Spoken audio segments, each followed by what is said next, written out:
Thank you very much, everybody. My name is Jay Dauenhauer. I'm the host of the Energy Cast podcast. We're doing this podcast for about 3.5 years, and I just recently wrapped up my 90th episode. It's a long-form interview, energy podcast focused on business and technology, and I've had a lot of great guests on it, and I'm always surprised when people say yes to want to talk. And today I'd like to talk about some of the experiences I've had. I'm kind of an old school TV news producer, and I'd like to talk a little bit about kind of the old media and the new media, how they all interact, and just really how the fifth estate, I think, is rising in credibility and can be used as a useful tool for everybody who practices at your own business, whatever that might be. So, Jessica, we can all see everything. We can see, right? I'll just jump right in. So what exactly is the fifth estate? Well, it comes from the 18th century. There was a gentleman named Edmund Burke in jolly old England, and he said there were 3 estates in Parliament, but in the reporter's gallery yonder, there sat a 4th estate, more important far than they all. And this was later recorded in a book by Thomas Carlyle in 1840 called On Heroes and Hero Worship. So we consider the 4th estate essentially journalism at this point.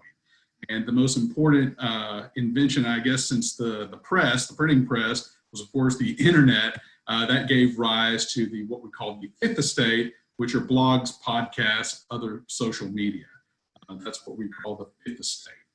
And so what I think is very interesting is the way the 4th estate and 5th estate kind of play off each other. Now, in another lifetime, before my current job, in addition to doing the podcast, is I'm a project manager for transmission here in Charlotte. In another lifetime, when I first got out of school, way a long time ago, about 20 years ago at LSU, I was a TV news producer. Did an internship at New York One News, and then a couple of network affiliates, CBS, ABC, in Louisiana and Texas, and eventually ended up at a 24-hour news operation, similar to Spectrum News, if you guys are here in Charlotte, you're familiar with that, called News 8 Austin. During that time, the later years, I got very interested in energy, where that was all going. So rising gas prices and the emergence of renewable energy kind of led me think like, hey, there's more to this energy stuff. I think I really want to start pursuing that. Now look, times were simpler back then. When I was a news producer, Dianne, you also worked in TV news. The sources you had were pretty, this was kind of what you had. Simple, other newspapers, other news stories, other 4th estate, as it were, in addition to their press releases and scanners and just public officials and whatnot. And now what I think is very interesting is that the 5th estate, the 5th estate, the new media, if you will, social media, all that, is now fair game for journalists, okay? And so what we're seeing is the 5th estate has become a resource for the 4th estate. Now, back in my olden days, when I was a young news producer, I had to write a lot of stories day in and day out, and I think the most important thing for me was that it's impartial, right? I think my professors back at LSU made it very clear. It's like, look, you should not be showing impartiality. You should not be showing any kind of political viewpoint. You need to basically balance that out. And so I would have been ashamed to have tried to show any kind of partiality or anything like that. So I tried to reflect that very much so in my stories. What we're seeing, though, is, and I've gone through this, I've posited this theory before, which is, look, you have a war for eyeballs these days. Back in the old days, probably for a lot of us, for our grandparents, there weren't very many sources of news out there. Charlotte might have a local paper, the national paper, a couple of TV and radio stations out there, and that's given rise to essentially every newspaper and media outlet in the whole world at your fingertips. In addition to all the social media, in addition to all the podcasts, there's just a very big war for eyeballs out there and a very big segmented, media base out there, okay? And so what we've seen is that I think what we're seeing here is, sorry, I'm having a hard time reading my own deal. We're seeing that over even in the last 10 years, y'all, the number of employees, I think, has net dropped in newsroom, but I think what we're seeing is that it's become more segmented, right? So you look at newspapers, for instance, and one of our panelists later on and I had we got this clarified. This isn't accounting for classified ad staff, which dropped significantly over the last 15 years. What we're seeing is that the newsroom staff, especially with newspapers, look at the hit they took, halved in the last 12 years. But at that same time, look in the maroon, you've seen the digital staff, digital native publications double, right? And so what I have thought a lot about is, okay, so as the news coverage, right, there's so much more competition, you know, and I think that anyone who kind of is objectively maybe looking at the news would see is that it feels like the coverage is a lot more incendiary. And I think that's by design. That's a war for eyeballs. I think that's the only way you're able to do it. We've tried to be impartial over the years, and I think what that's really given rise to is, and seeing viewership and stuff drop off in a lot of places, but the only way to really retain that viewership is to get people, you know, kind of, you know, emotionally invested. The question, though, is in that effort to try to maybe, you know, keep that readership and that listenership, have we affected journalistic credibility? And really, how does that affect things like traditional media and new media? You know, does that give an avenue for maybe the Fifth Estate to be credible when maybe that credibility gap is maybe narrowed a little bit? So just things to think about. Again, all of this is very subjective and everything. I'm not trying to start a bomb throw here, but just something to think about, guys, as we go on.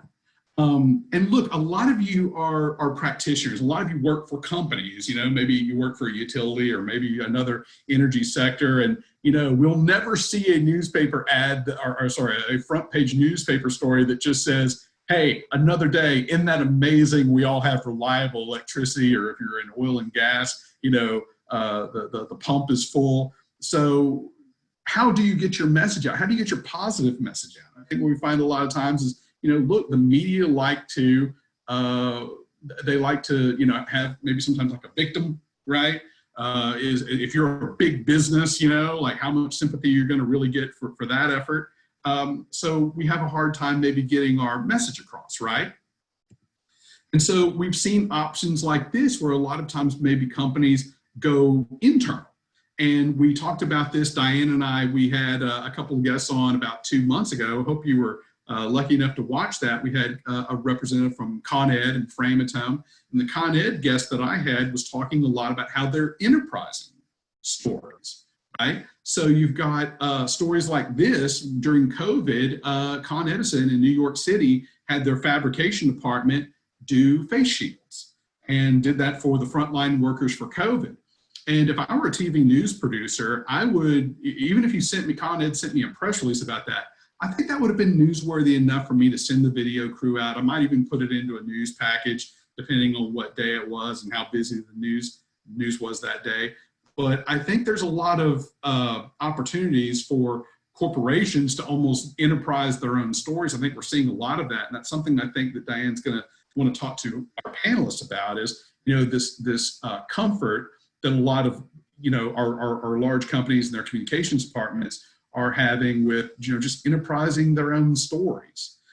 So the question kind of becomes, okay, do you do it yourself, right? Or do you do it maybe with a third party like me? I'm a third party energy podcast, but I'm not the established media. I'm considered Fifth Estate, right? So a little bit more about how I got to this podcast from TV news. So look, I was after TV, I wanted to do energy. So I kind of worked with a lot of coal companies. And I was actually executive director of a coal association in Texas that was promoting what we call carbon capture and storage, right?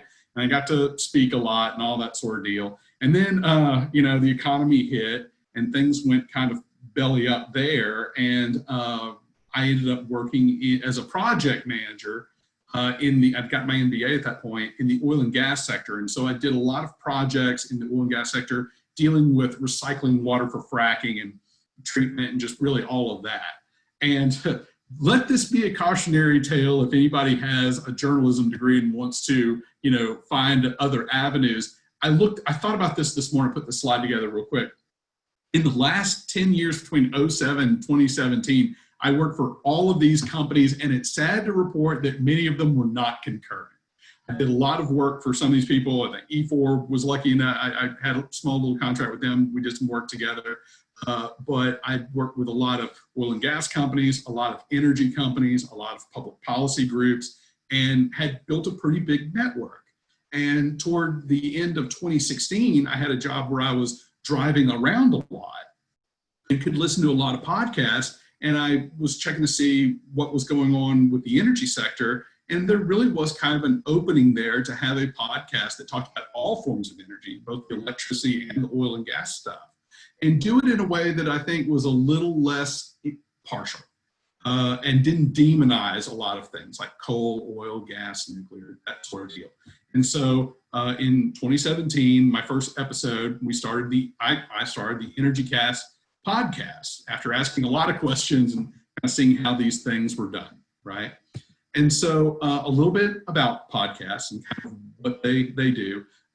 First of all, it's pretty saturated. There are, according to iTunes, at last count, 1 million unique podcasts out there.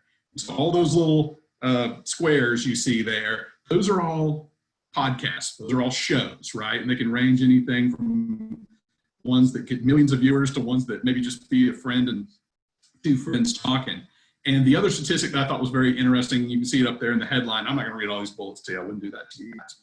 But 29 million, almost 30 million episodes from those 1 million podcasts out there. So what does that tell us? That tells us that the average podcast gets does about 30 episodes before they're done. So what happens is a lot of people launch podcasts. It's super easy to launch them. It's very hard to keep them going. And that's something I've experienced a lot doing mine. And I'll give you some examples of that. Anything else we'll see here about this? Look, the listenership is really high, very high participation. Podcasts are real easy to access. I first kind of got first got exposed to podcasts, I want to say early part, like 2010. And that was before really you could download them to your phone, your smartphone. What you were having to do, if anybody remembers this, is if you had something like iTunes, you would subscribe to a podcast, it would download to iTunes, and then via a USB cable, you have to plug that into your computer, your iPod into your computer, and that's how you listen to podcasts. And kind of cumbersome. Now you can just basically download them, off of Wi-Fi, but they've exploded, and that really has been one of the reasons. It's just the ease of use, right? So other energy podcasts out there, and you'll see my little grumpy emoji up there. Look, let me put it this way. I consider myself a little bit competitive in this space. I want to think that I have put out a pretty good product. So when I see that other people want to do what I'm doing, I kind of get a little bit defensive sometimes. But let's talk about this a little bit. So I put some of the shows that are out there. If you look at in the middle strain here, Suncast, Solarcast, ClimateCast, that was what I knew I did not want to be, right? I felt like there was a lot of attention on renewables, a lot of attention on climate, not enough on, again, coal, gas, coal ash, nuclear, the big, energy producers out there. They always seem to have a black hat to them. And I didn't want to be limited to just a few or one energy source. So I knew I didn't want to do that. You have direct current there at the top right here. That's done by Department of Energy. A little bit sporadic, not necessarily out every single, week or other week. And one that seems to be the biggest one on the market, if you just Googled energy podcasts out there, would be the Energy Gang. And I believe those are done by Green Tech Media, right? And it's an in-house group of experts. You see those three brains. The show is essentially those three experts talking every episode. And, one of the things that I find is that, look, I would never consider myself an expert in energy, right? But I think I know enough to be dangerous enough to go out and find people who are experts on different things like LNG and coal, carbon capture and storage and whatnot. So I think that's more interesting than maybe bringing guests who are experts every single episode, especially if you're going to do this for the long haul. Probably the closest person who does what I do is this guy, Alex Bernstein. He's executive director of a group. He puts out a pretty consistent podcast, pretty much doing what I'm doing. Again, he kind of runs his own association and everything. So he's got a pretty solid show. And then you got a couple down here. Energy and Conversation, that's out of the UK. Those guys got me on the wrong day, y'all. Like they reached out to me last year, said they're starting their own energy podcast. Why don't you give us a listen? I said, well, why don't you just listen to my podcast? You know, you're kind of we're fighting for listenership here, and kind of a thin pool. And they got to me on a bad day. I apologize, but my dad passed away so we were doing the funeral like that day that I got this email from them. They learned that putting podcasts out pretty consistently is hard. They got to about maybe 8 episodes, and I haven't seen much from them. Clear Result is another company, an energy efficiency company based out of Austin. I wanted to interview them one time for an energy efficiency episode. They said they were doing their own podcast, and I've looked at them recently, and I think they got about 4 episodes in and just decided it wasn't for them. And so if you look at like Shell is doing their own podcast. It looks like they're holding up. They're doing pretty consistently with that. And I think that if we look at maybe in electric utilities, they're starting to do their own podcasts as well. Duke Energy, I know, is doing their own in-house podcast. I think they're just really doing them in-house for their own staff. They're not really public. I tried to Google them, and they weren't. It didn't seem like anything was available to the public. And but what we have seen is that Southern Company, who's going to be one of our panelists, they are doing a lot of podcasts. They're not just doing like the Southern Company podcast. They're doing quite a few. And so you'll see they have something called the SoPod Network. And look at this, guys. Half a dozen different kinds of podcasts. They have a network. They don't even have their own, just one. And not only are they available on iTunes and everything, they have their own app so you can listen to their network of podcasts. It's pretty incredible. And I'm sure Dianne can talk a little bit more with our guests coming up about that, what it really took to put that together. And so, look, you can either do it internally, I guess, like me, or externally, right? So moving on.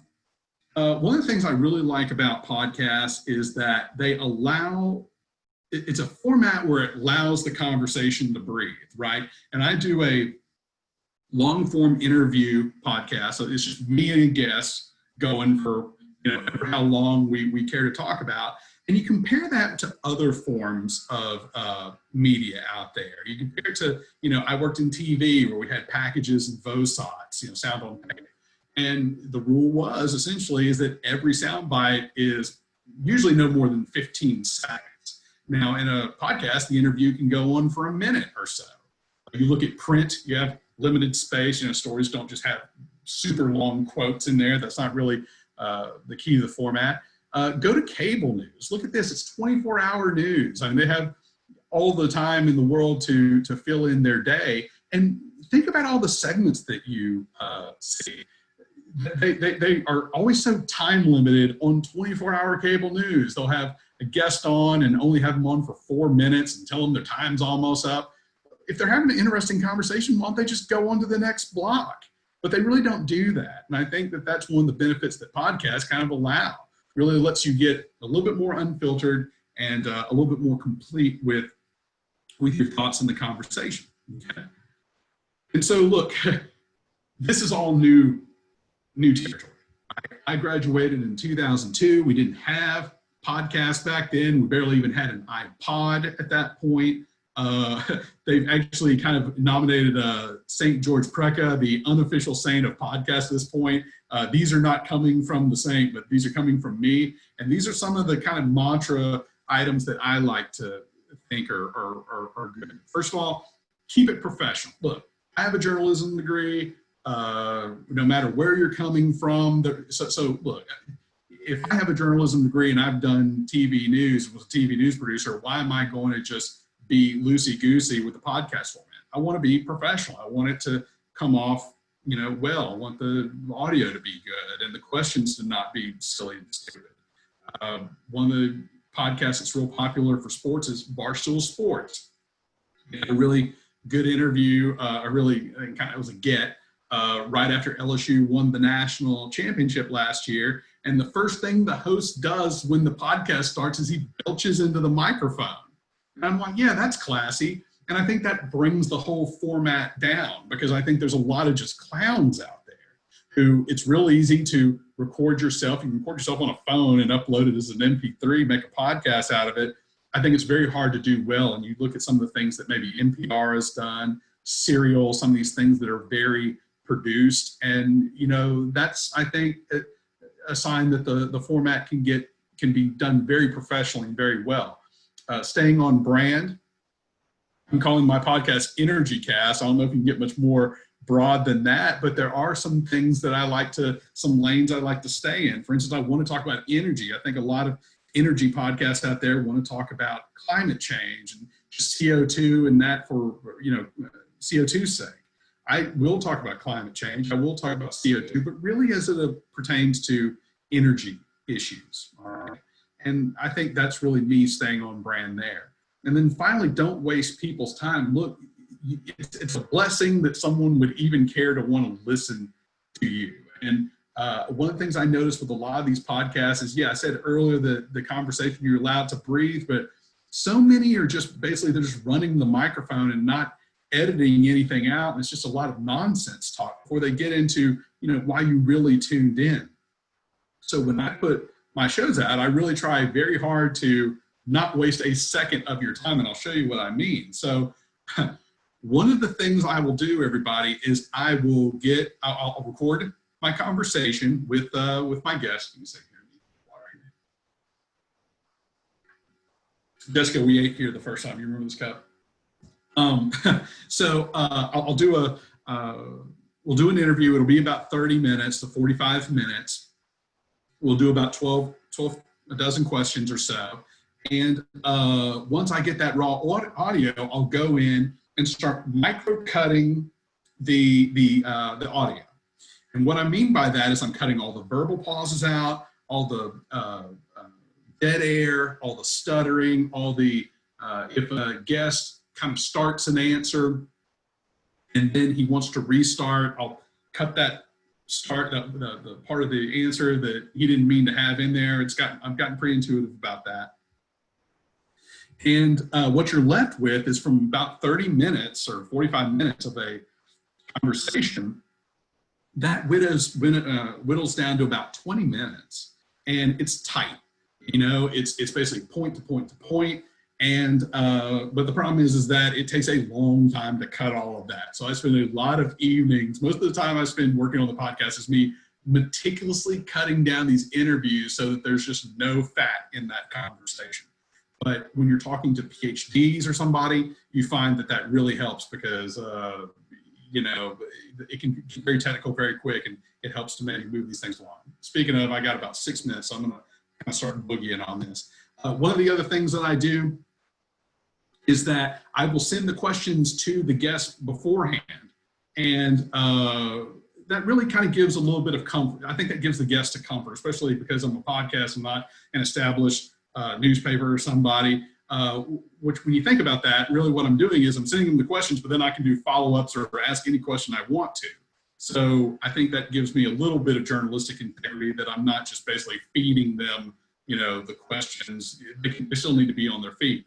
And then I'll cut everything together, and then I'll send them both the raw audio that we cut together and the final product, and and I just want them to basically be comfortable with it before it goes out. And that's just basically a gesture that I'll do for them.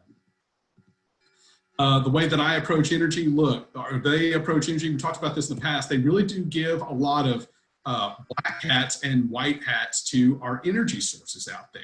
Renewable's good and fossil is bad. But the way I see it is this, is basically, look, let's look at what's maybe negative about these different energy sources. Let's discuss maybe what might be a solution for them, and then maybe they're all good, or that changes the math as far as our portfolio of energy sources out there. I think that's a lot more compelling than just, does this have CO2 or not? Is this bad, right? Of course, my topic breakdown, I try to keep it keep it real balanced. I'll do a lot of episodes about coal because I feel like that doesn't give a whole lot of recognition. I do a lot of episodes about storage. I found that's become very compelling, especially as we talk about renewables. I find that more interesting to talk about than renewables, actually. I wish I did more nuclear episodes, but nuclear is very complex, and so maybe I don't feel comfortable with the science behind it. And of course, oil and gas, I'm mixing in there with all the electricity conversations that we have. I like to bank up episodes. These are evergreen. And so one of the things that I like to do is kind of have a running list of when I'm going to come out with my episodes. That keeps it where I can keep that pace of every 2 weeks like I like to do. One of the things that has become a good advantage of these episodes being evergreen is, look, some of these are about 2 or 3 years old at this point. Recently, Clarion Events wanted to start picking up my old episodes, and they're republishing them as content on their websites. And so that's been a good synergy. I get the listener clicks, they get the content clicks, everybody's happy. I think one of the reasons why to do it is, look, you can do it for money, but I think that the people who make money on these things are guys who already have an audience. They wanted 5,000 unique downloads for my show. I'm building up to that, but I'm not there yet. And so really the reason why I do it is networking, get to meet a lot of great people, like high-level folks at the Department of Energy. I also feel like I'm in control of something, right? This isn't something that anyone can take away from me. And I also feel like it's fun to maybe, show that things like coal and, gas and oil aren't so bad. Some episodes I've done, recently did Department of Energy. That was a big get for me. I interviewed the guy who was the screenwriter for the current war. No one had ever talked to him. He also had an interesting story about Harvey Weinstein. They shelved his movie for 2 years. He finally came out last year. So that was a fun discussion. And then I also talked about the TXU buyout. It was the largest leverage buyout in the history of finance. I use social media. I also use something called Parler, which is kind of, I guess, a Republican Twitter, but I don't say partisan things on it. I just think it's interesting to diversify the format. I'll spend a little bit of money on Facebook and Instagram to push the episodes out, but that's about it for promotion. So wrapping up, getting us to the bottom of the hour, I want to look, because this isn't my job, right? I feel like I don't have the pressure to get a lot of eyeballs and make a lot of shortcuts by throwing bombs. Someone told me one time that if I were more partisan or did more of that, then I'd get more listenership. I don't think that's fair. I also don't think a lot of people would want to talk to me if I did that. My strengths are news gathering because I'm a journalist. My weakness is I'm not in PR. And then as we go into the final panel here, look, doing companies like Southern Company doing the podcast, or me, is there a difference in credibility? Is Fifth Estate and Fourth Estate, how are they on equal credibility? And, can you eventually become so established that you eventually become something like the Fourth Estate? Those are some ideas that we might want to explore as we move on. So that's all I've got. And then finally, check out the podcast sometime, energy-cast.com, on all available formats. It really has been fun talking to you. Dianne, how you doing? Did anyone have any questions? I had one. I actually have a question. I think that might be of value, Jay. How do you target your audience for your podcast? In other words, as you're thinking of questions and people to interview, who are you trying to reach? The guests ask that a lot. I tell them two things. I say industry professionals and my 80-year-old Aunt Kip, who I love. She lives in Jackson, Mississippi, and she loves listening to it. And so I really do tell them, like, look, make it simple, make it accessible, right? Kind of fifth grade level, right? Fifth grade reading levels were always taught in journalism. I like it to be kind of broad, where it's industry professionals can get something out of it, but it's also accessible to the layperson. Does that make sense? So educational and informational, just about the energy out there in the world that we use, right? And how it's evolving. No one's an expert on everything, so you're going to learn something at some point that you didn't know. Exactly. Every day. If we're not learning That's right. something new every day, we're in trouble, right? That's right. That's right. And that's Dianne, and so I'm going to toss it over to you, Dianne, and here's your introduction. For those who don't know Dianne Chase, she is the Senior Vice President of C4CS Strategic Communications and Crisis Management Firm. She's an award-winning media, journalism, TV journalism, as I might, right? And radio, mostly though. And radio, thank you. And communication professional with profound expertise in various communications disciplines, most notably crisis communication. Those are always so much fun. She is also an experienced issue and reputation management consultant, media trainer, presenter, and writer. And she has extensive experience in crisis communication management response and training in the energy industry. So, Dianne, thank you so much. Looking forward to what you have for us all today. Oh, thank you so much, Jay. Thank you for that introduction, and thank you for sharing your wisdom on podcasting. It's one of the new tools, the new and ever-growing tools that we'll be talking about as we move through the rest of our program here. And I want to thank everyone for attending and staying engaged. We're getting ready to do some interactive, fun stuff right now. And the whole reason for these breakout, we're going to have 2 breakout sessions here. And the reason is to really role play some of the duties, the responsibilities, the roles of communicators in the energy industry, but really in any corporate or any enterprise whatsoever, because it's not a matter of if, but when an issue will turn into a crisis.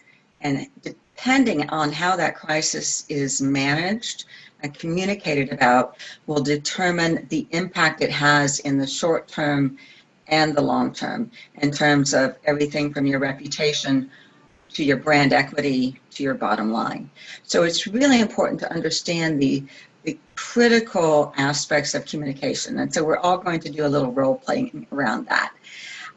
We want to make sure we understand all the important aspects of communication during a crisis. And we're going to just jump into a scenario here. So we'll set the groundwork, and the ever fabulous Jessica is going to pull up a slide to kind of set the stage for us here and get everyone ready to jump in. So here's the scenario. And you might want to take a few notes. We're going to be posting the details of what you need to come out of within your conversations. But here's the scenario. So hackers strike nuclear power operation. It's 6:45 a.m. on Friday, December 18th, 2020 in Charlotte, North Carolina, at the Power Play Nuclear Energy Company Control Center, which distributes power to the region's residents. An operator watches helplessly as hackers strike, leaving customers without power and disabling controllers' ability to activate backup systems. Obviously, social media is blowing up with critics, conspiracies, and fear. That's the thing that we really are challenged with in this new day, in this day of the fifth estate, in terms of trying to make sure facts get out there before rumors do, make sure to control the messaging that's going out there so that people stay informed with the proper information, rather than trying to get those genies back in the box when there's rumors out there that are so untrue. The facts are not breaking through all of the noise, right? So that's where a crisis can really escalate. And so we want to understand why it is so important to get out ahead of it, to stay on top of it, to be super proactive throughout, before, during, and after a crisis, really. So you and your team are leading the communications response. And here's what we'd love for you to do in terms of what you'll talk about in your breakout rooms. We'd love for you to create a media statement. And we'll post these in the chats in your breakout room so you can see them. What are your first 3 key messages? What is your standby or holding statement? That's the statement that you can say right out of the gate before you have a lot of facts. Don't wait till you have a lot of facts or all the facts. You feel like you can't say anything until you know everything, and that is not the way to go. Just letting people know that you're on top of it, you're doing something about it, and you care about what is happening to your stakeholders. It's really important always to tell what you know, what you're doing about it, and how you feel about it. So then how long is it before you issue a statement and response? Discuss that. Who are your targets for your communications outreach? Think about the stakeholders involved. And then what channels will you use to get your communication out? We're talking about the fifth estate today, so we want to really think about how we're using social media. What social media are we using? Do you have in-house channels? Who do you communicate with first? Think about that one. Think about what you're posting on your website, how quickly you're posting it on your website. Do you have a dark site? All of those sorts of questions that will help you create a media statement. And you might want to create an initial statement, your standby holding statement, and then really dig into a follow-up statement. Think about the scenario again in terms of it's 6:45 a.m. Friday, December 18th, and that is the week before Christmas. It's holiday time, right? It's before working hours on a Friday, and customers throughout your footprint have no power. Okay, so are we ready to break out and have conversations? I'm actually going to jump into a breakout room and looking forward to that. And Jess is going to send us off. Group number one, who would like to be the reporter and tell us what you came up with in your group? 3 messages. Well, I think we talked about first actually the whole message and some things that we would kind of have in there about, we've implemented our cybersecurity plan, and essentially, who from what agencies have been involved, Homeland Security, FBI, whoever it might be. But we also felt in our messages, I guess the 3 big messages, because the word nuclear shows up, we felt like we needed to address that fairly directly and basically reassure people that, from our sense of it, at least of the problem that was presented, it didn't really have anything to do with the nuclear plant itself. It had to do with the operations center, more the transmission and distribution. And so, just assure people that we're not engaging a nuclear evacuation plan or anything like that, so that they could put that to rest, and then express some empathy about, the difficulty, the time of year, and all that kind of stuff that might come into, the timing of this, but to let folks know that we're addressing it and, we're trying to get backup power to customers. And then I think the last thing was just to make sure that we provided, again, places where they could go for accurate, timely information, and we would, commit to update. And we'd probably give multiple sources. So, the website certainly would kind of be the root source, but Twitter and Facebook, maybe Instagram, depending on what we might have as resources for folks. So that was kind of our... Did you talk about what channels you would use specifically on how you would time them? Like how soon would you start sending those out? So we talked about the fact that, we'd try and get the first messages out as soon as we knew that the problem wasn't going to be, immediately solved, and by immediately, the next 20 minutes. And so, and I think what we wanted to do was to basically get the message, and correct me if I've got this wrong, Emily or Bobby, but, if the message is out there, get it onto our website, and then send Twitter, Instagram, and Facebook messages out that linked back to the website, that might give a little blurb, but, with Twitter, you're not going to get as much detail, obviously, even with Facebook, you're probably not. Mm-hmm.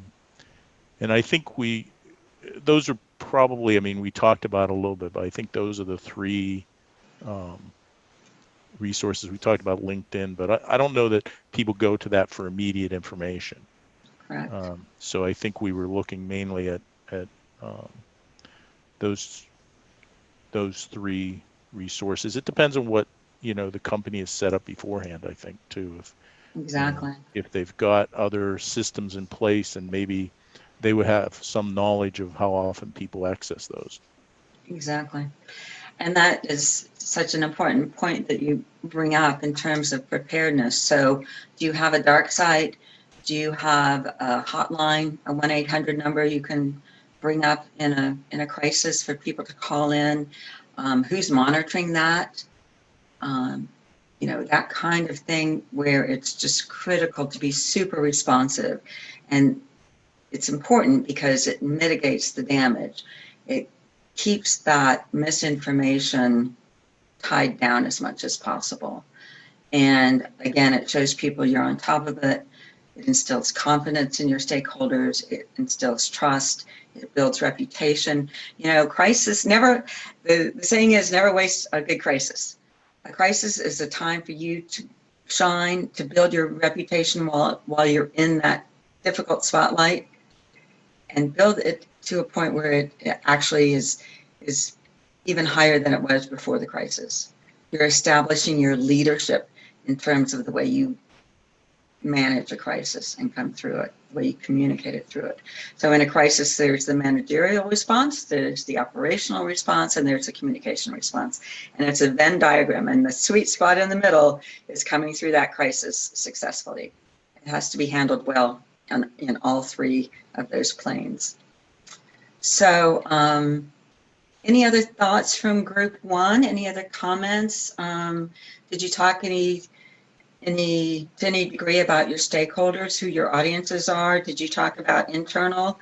What are you saying to your internal stakeholders? We didn't talk a lot about the internal folks, other than to say that, this gets back to your point of being prepared, that we would have wanted to identify somebody who is knowledgeable, a supervisor or something, but maybe wasn't as hands-on and wouldn't have an immediate need to be involved in the actual, getting the system back up and running, so that we could make that person available to, your, I guess, classic fourth estate reporters and things like that, so that person, we'd reach out to, regular news media and say, look, we can schedule a time, or, if you need immediate contact, we'll put you in, if you got a TV crew, we'll put this guy in front of you. And I say guy, this person in front of you. Yeah. The other thing we talked about, though, I think was, from an external audience, the customers who were without power, we felt was our primary audience. We talked about also in that primary audience would be people who might be in the evacuation zone around the nuclear plant. They would know that they're in that zone, so they might want to be, an initial target as well. But then anybody else who's in our service territory would be kind of secondary audience that might, see the potential. If this expands, they'd want to know about it as well. So I'd love some group discussion around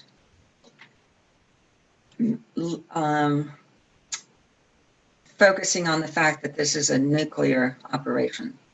In our initial key messages, how do we want to approach that? Do we want to focus on that? Or what are your thoughts? Emily, you were in group one, right? Yeah.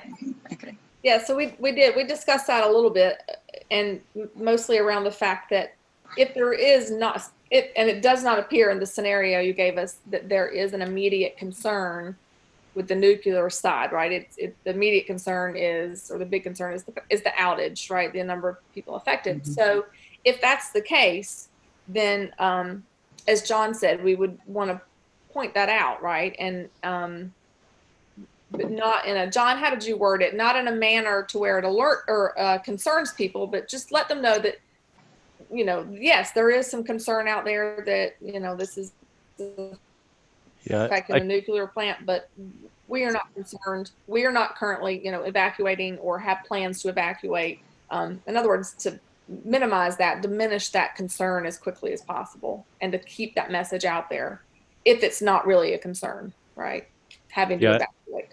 I think the main thing is, we wanted to emphasize that we are implementing the cyber incident response plan, but we're expressly not implementing any nuclear evacuation. Right. And so I think that would send enough of a message to the people who are in that zone who should know what that evacuation plan is, that it's not being triggered by this. Doesn't mean that you should be aware that it's there, but you probably don't need to. And that's just anticipating, like in your scenario, you use the word nuclear. Anytime you use that, people just jump up and Absolutely. pay Absolutely. And attention. So I yeah. think you can't ignore it, but I think you don't want to draw too much attention to it. Mhm. So out of the gate, what do people care about? They care about the fact that it's winter and they have no power, right? So maybe couching it or framing it around that. So when we communicate understanding what people care about, what's important to them. That's the goal of every piece of communication, no matter what we're talking about, whether it's just a good story or a difficult story or a crisis. What do they care about? And that way we can communicate with them in a way that resonates and that they understand. So maybe using the focus of the IT piece. It's an IT issue. So by focusing on the fact it's an IT issue, that'll diminish the focus on the fact it's a nuclear power plant. Right. And using empathy. We talked about using, I think John mentioned. Absolutely. Empathy. Look, we understand this is bad timing, for you and for us, and we feel your pain. Right. Yeah. And show pictures of our employees working around the clock, night, day, to resolve this so that we can all go back home, to our family or have that peace of mind with our families over the holidays. Yeah. Yep. So I think you touched on some really important pieces there, and it was really good. Especially, I love the fact that you're talking about empathy. We have to lead with compassion more than ever, and compassion, clarity, and consistency in our communication. Really, really important. I found it interesting in our group that we did not even touch on the nuclear component of it, and it might be. I'm from a nuclear plant, and all I saw was the cyber component of it. But the standard phrase is, "There's no immediate danger to the environment or the system." Yeah. No, exactly. Okay, great. Any other comments? You said something, and I had something I wanted to comment on, and it's gone. It'll come back maybe. Okay, any other comments from group one? All right, great job, guys. Thank you. All right, group number two, and I know that Chris was the scribe for group number two. Yes, thank you very much, Diane. So just going down the questions. I guess it's sort of similar to what John and group one came up with, but the biggest thing is that we wanted to lead off with is we understand your frustration. Power Play apologizes for any inconvenience for this power outage. That's the first message. We are gathering all the facts of the situation, and we are on top of it. We've gathered all of the heads of the departments, and we're putting together the best team to handle this situation. So you're basically coming out and saying, everything's going to be okay. I certainly, one thing we didn't talk about that John brought up, which I think is a good thing, and that is because this is a nuclear power plant, we do need to ensure that, we're getting the message across that there is no problem with the nuclear aspect of it as well too. So I think that's good. So maybe we pull on our the safety, the health and safety of all of our customers is our number one priority. Maybe we just couch it that way without even mentioning the word nuclear. which makes people go nuclear. Yeah, no, that's a good point. Because maybe some people may not realize that it's nuclear power that they're linked Correct. into, because they may not be close to it, because it could be, you know, a couple of counties or across the state line for that matter. Okay, great. Okay. I think, yeah, that was an important aspect that we need to keep in mind. Again, we're talking about the initial statement, like out of the gate. What do we need to let people know? Because we have so little information. Yeah. So do you want me to go into the holding statement then too, That'd Diane? be great. So with the holding statement, you know, basically we're going to come out with date and time, all the different things that we know about. We know we were notified at 6:45 this morning on this Friday. We had an outage that covers this specific area, and for the most part, you know, everybody knows, or a utility company will know where those outages are, so that people in the surrounding area that may not be affected knows that, okay, if I go to work and I'm going to work in Dorchester County, well, then I know I shouldn't be going to work because they don't have any power, you know, but I live in Berkeley County or something like that. So anyway, I think it's good to notify where that specific area is. Then of course we incorporate the 3 messages into that holding statement. You know, the understanding the frustration, providing that empathy, the fact that we're putting together the best team to handle it. And then we also say, you know, we will provide updates as we get them. So just please stand by. Now, with that being said, one of the things we didn't talk about, but I just want to sort of throw this out there to my group. So should we, when we say that we will provide updates as we get them, should we actually say we will give you updates hourly so that people know what to look for, so that they're not saying, well, geez, these guys still haven't gotten back to me, and it's, you know, in their mind, it may have been hours, but it's really 7 minutes. What do you think, Haley I think that's or a great Davina? idea. Yeah. I think whether it be hourly or, you know, by noon of today, we will update you. You know, it might be depending on how big our team is and how much time we can actually give to that kind of communication. We would just have to decide that.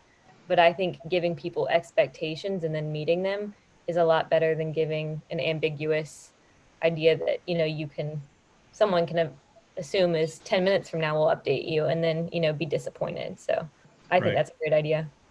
Yeah. And I guess that sort of goes to the following question then: how long is it before you issue a statement or response? And that's the updates, I guess, is what you're doing as well too. And the obvious targets for the communication outreach, you know, are the people in the area that are actually affected, and like I said, those in the surrounding areas as well too. So we will, in order to do that too, we'll use the channels of radio. Of course, TV does live stream, even though people may not have an actual TV, they can maybe be live streaming it on their mobile devices. Twitter, Facebook, Instagram, you know, all the normal social media.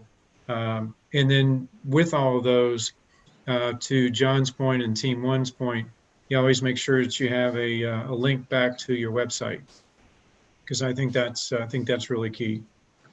And then the follow-on question, you know, what are you posting on your website? You know, we thought, our group said, yeah, put a big red banner up. You're going to be listing your key messages on there, your holding statement, your main statement on that. And then, of course, you know, for questions, you know, please call this 1-800 number. And, you know, then you can also on there even talk about the updates. So, you know, we plan on giving you updates. We'll, you know, come back to this website for constant updates, but we will definitely be updating it, you know, hourly or whatever we decide. Okay, great. I think it's important to absolutely let people know, let your stakeholders know, let the media know when they can expect another update. I think That is a really good point, as opposed to leaving it, well, it'll be tomorrow. Well, we said we would update you, but maybe a time frame. So by noon, and then at noon, say, and our next update will be at 3, and make sure you hit those marks. Yeah. Absolutely. Very important. Okay. So Davina or Haley, did I leave anything out? What else can we talk about? I think we also focused a little bit on our ways of communication. So we thought about like the old-fashioned way going through radio, but also looking at push notifications and a 1-800 number. So trying to find the most direct way to communicate with our customers. Generally the key idea that we want to convey. Okay. Right. Thanks, Davina. Haley? Yeah, I think otherwise you covered it. Okay. Great. Awesome. Fantastic. All right. I'm going to throw out something in the middle of it, and the other two groups get a heads up on it.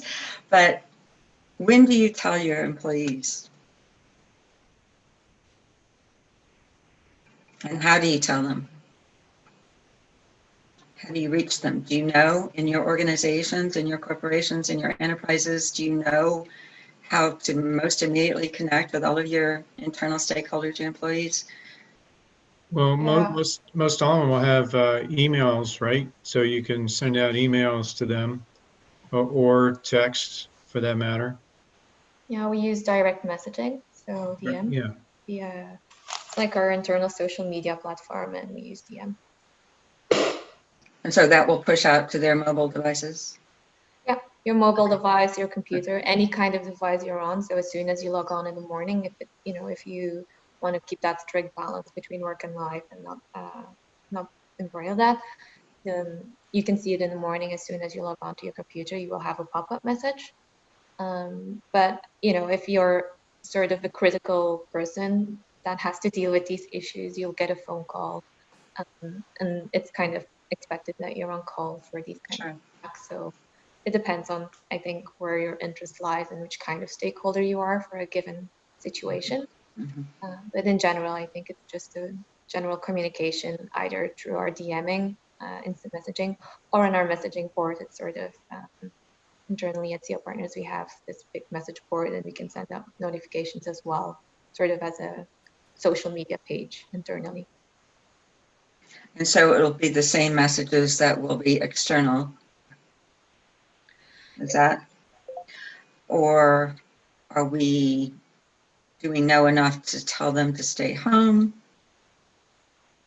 I think it depends on how much you know. I think the rule of thumb is generally you proceed with caution.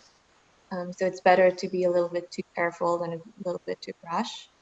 But I think the one differentiation that is made for internal communications as to external is that you go a little bit more into detail about what is going on, whilst immediately also stressing that it is confidential information. So, I mean, it's very sensitive. If it's sensitive information, if it's cyber attack, confidentiality is an issue, and you don't want that to get out to the media, where you're being very careful online, and then internally you say what's going on, and then that gets out to the media as being two conflicting messages.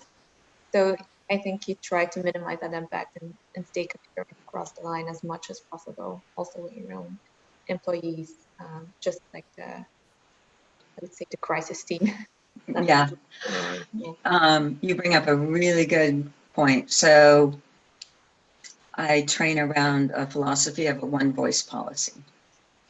You have to have the same messages going out. To me, I think the concept of internal communication is a little bit of an anachronism. I understand there's a different approach to it, as you were saying. So you're going to add things or talk about specifics in a different way, but your key messages will be the same because they will get out, period. Bottom line, it's going to get out. Maybe sooner, maybe later, but so internally you might say, and John and, Susan and whom, so like identify people on the crisis response team, just to keep people a little more informed internally. So that kind of thing, I think. But the other thing that I stress all the time is tell the family first, is the way I put it. Your family is your internal stakeholders. Your employees are number one, because why is that? It's because they have the most power to help spread the correct information in a way that you can't, because it's personal. So they're going to tell their neighbors, their communities, their pastor who's calling going, what's going on? I can't have my meeting tonight at the church or whatever. So there's super, super powerful forms of communication, every one of them. And they're either going to be your biggest advocates and your ambassadors, or they're going to be your biggest detractors, depending on how you communicate with them. Okay, group 2. Thank you. Group 3, who's up?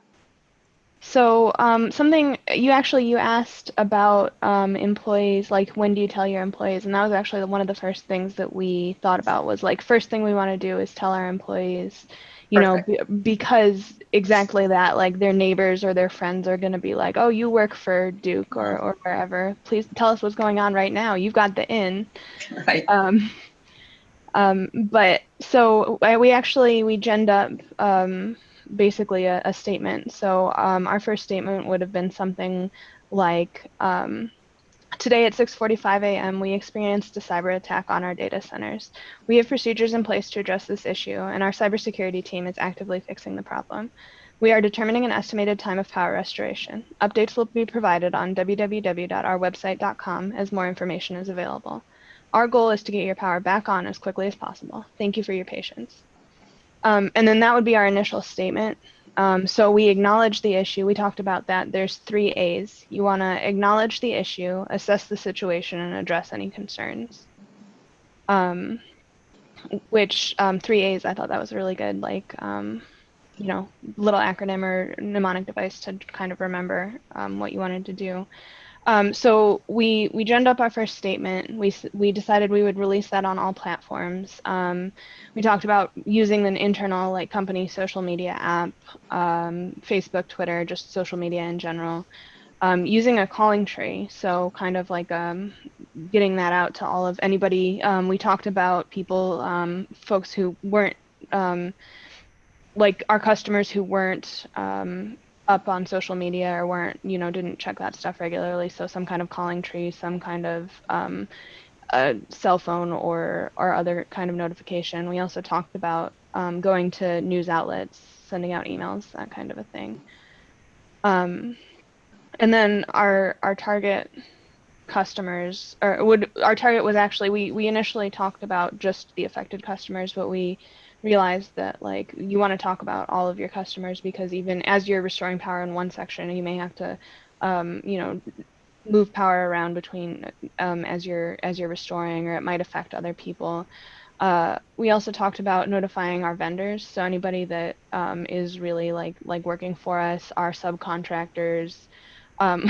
Also, we have an insurance person on our group, so we talked about notifying our insurance carriers, and also any kind of, and again, our employees, and then also kind of any law enforcement or state government that needs to know about that as well. But we talked about how in this case, most companies, the majority of companies probably have some kind of procedure in place that says, here's all the notifications that you need to make to all the people. They probably have a mobile task force, or they've probably mobilized emergency responders. So not that you necessarily need to tell everybody that in your and like in your statements, but it's something that and you can definitely say that your team is working on getting that, addressing the issues that you have. Also, something we didn't, a couple things that I noticed from the other groups that we didn't talk about is we didn't expressly talk about saying, this is a nuclear issue or this is not a nuclear issue or anything. And so we think that we probably could have included in our message as well that there was, no problem with no safety concerns at the plants, no problems in that regard. And also we didn't we didn't discuss in our group a hotline or another way to contact the company, like if they had any additional issues or anything. But I think that that's probably something we would want to post on our website, along with any updates that we have. If you have any more questions, contact whatever. And then we also talked about what would trigger any kind of next updates that we had. So that would be that we made our initial statement. We put it out everywhere as much as possible. We do updates on our website.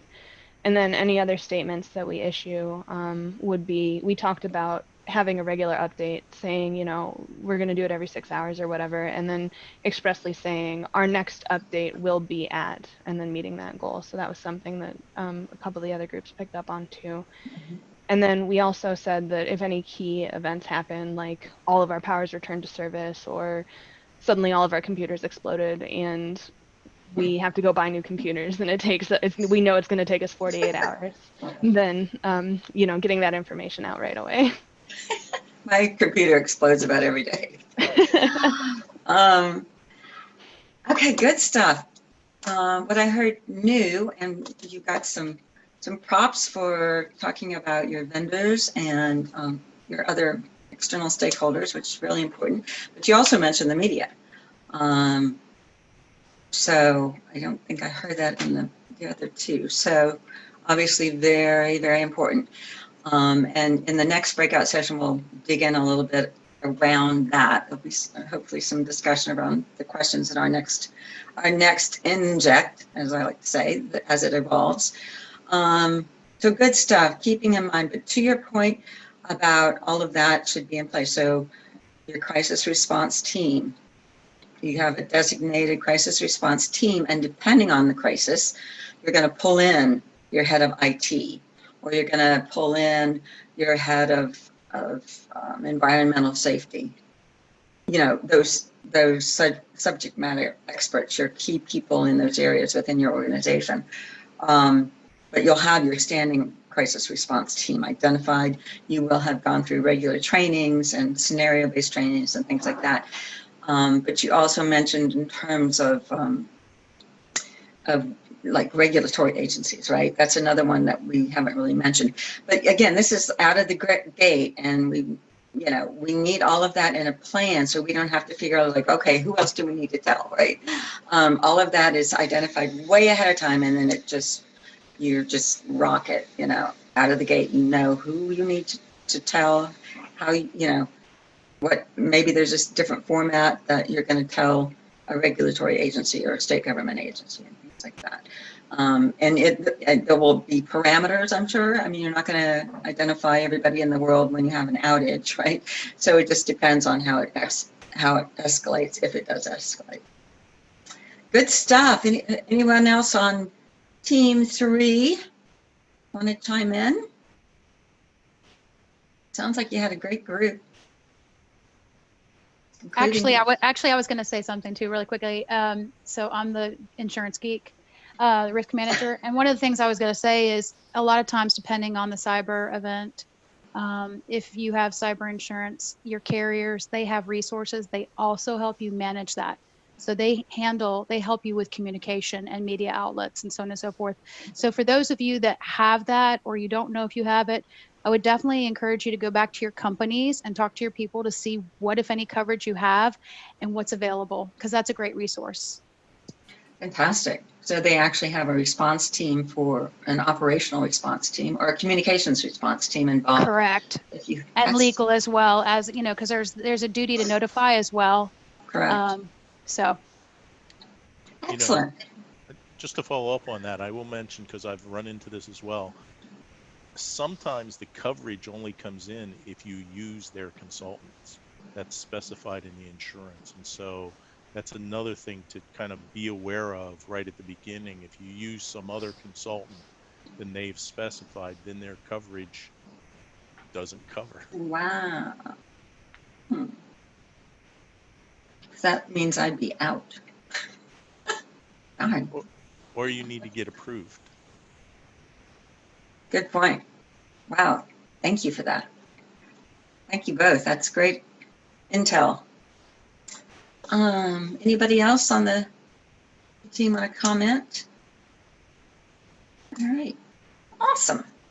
Good All right. report out, Paula. Thanks. Could be new career as a scribe. All right, and group 4. Do I have group 4 identified? Oh, I was thinking there was more. Okay, cool. All right, how are we doing on time? All right, we have plenty of time. All right, so just kind of general thoughts about what you learned during this first part, things you hadn't thought about in terms of communication. Any other questions or comments you have around the discussion? I'd like to real quick point out, and we talked about this briefly in our group, but if you do already have, like our utility has had for years, a cyber response team or cyber incident response team and a plan. And so I think it's good for customers, well, in the general public, in those messages to hear that you have this team, you've had this team in place, and they have been through practice scenario or, you know, some sort of message that shows we've been planning for the inevitable and the team that's been planning for years is on it, or something along those lines, not in those words exactly, but just pointing out that we do have a cyber incident response team that has run through exercises before, and you know they're hard at work on the plan we had in place for years, you know, something like that. Yeah, and we there was a mention of that in group 2 in terms of we have our team of experts on it, and they're working diligently to come up with more information for us, and you know, keep it simple again and get your power back on. Just say we're working like nonstop to get your power back on, because we know how difficult it is when, especially during the winter when you don't have electricity. Just real simple, you know, and lead with empathy. Absolutely, just out of the gate. We're so sorry that this has happened. We know it's difficult, and you're experiencing some real stressful times right now, and we're doing everything we possibly can to remedy that. Get your lights back on and your heat back on. So real simple. So I think that's really out of the gate. That's your first message, is your message of empathy and compassion. And then once people go, oh, they care, then they'll pay attention to what you're saying. Right? The situation is getting much worse. A severe winter storm is moving in, threatening the entire region, including your stakeholder footprint. The outage is becoming a life-threatening situation for your customers due to the severe cold, right? Early estimates are that power will be out to households for at least a week. So the questions now are, what are you communicating? Via what channels? Is that the same, or is it changing, or is your mix changing? How much more social media are you using? How much more traditional media are you using? How many more interviews are you doing? How are you contacting the media? How often? And then one point that we really didn't talk about in the first round is identifying who is delivering your key messages. Who is your spokesperson? Is it the IT expert? Is it the COO? Is it the chief information officer, the PR person, the HR person, the CEO? Lots of things to consider when you're identifying a spokesperson, because it is absolutely imperative that you have the right person in front of the camera or on social, doing interviews on social media, live interviews on Facebook, whatever it might be. All right, guys, how'd we do? It just keeps getting better, right? Who wants to share all the knowledge and wisdom? John, I'll start out, and you can fill in whatever I miss. How about that? Okay. So let's see. Question of how often. We talked about daily, at least for the overall, because we're at the point now it's escalated, right? And And we've now had to involve other municipalities, right? For maybe shelters are having to be set up for folks to be able to go to. So now we're talking about doing at least daily press conferences as a whole with everyone involved in the situation, right? Especially those municipalities. Who in this case would be our spokesperson? Ideally, our CEO. Now, John brought up a good point. Well, what if your CEO is not someone who, for whatever reason is good at being your spokesperson? Well, then hopefully you've already identified someone directly below him or a spokesperson. But ideally you would not resort to, but you would have the CEO at this point giving all the messages and remind he or she to be empathetic as much as possible. Right. Show sympathy. Absolutely. We would use this in terms of what to communicate. And now when I say the daily communications, I'm just talking about the overall broad reach, mostly now pulling in traditional media outlets, right? We talked about focusing a lot on radio as well, because now people maybe they can't turn on their TV because they don't have power. Maybe they can't even use their tablets at this point. Maybe they're using that hand crank radio that Bobby and I like to use. The old transistor. That's where people go when exactly a literal or figurative storm. Have your radio with you. You're good. With you. Yep. But then would still be putting out those messages on social media throughout each day. Take this opportunity. We talked about taking this opportunity to educate the public. In this case, key messages you would want to educate them on while you have their attention is generator safety, down power lines,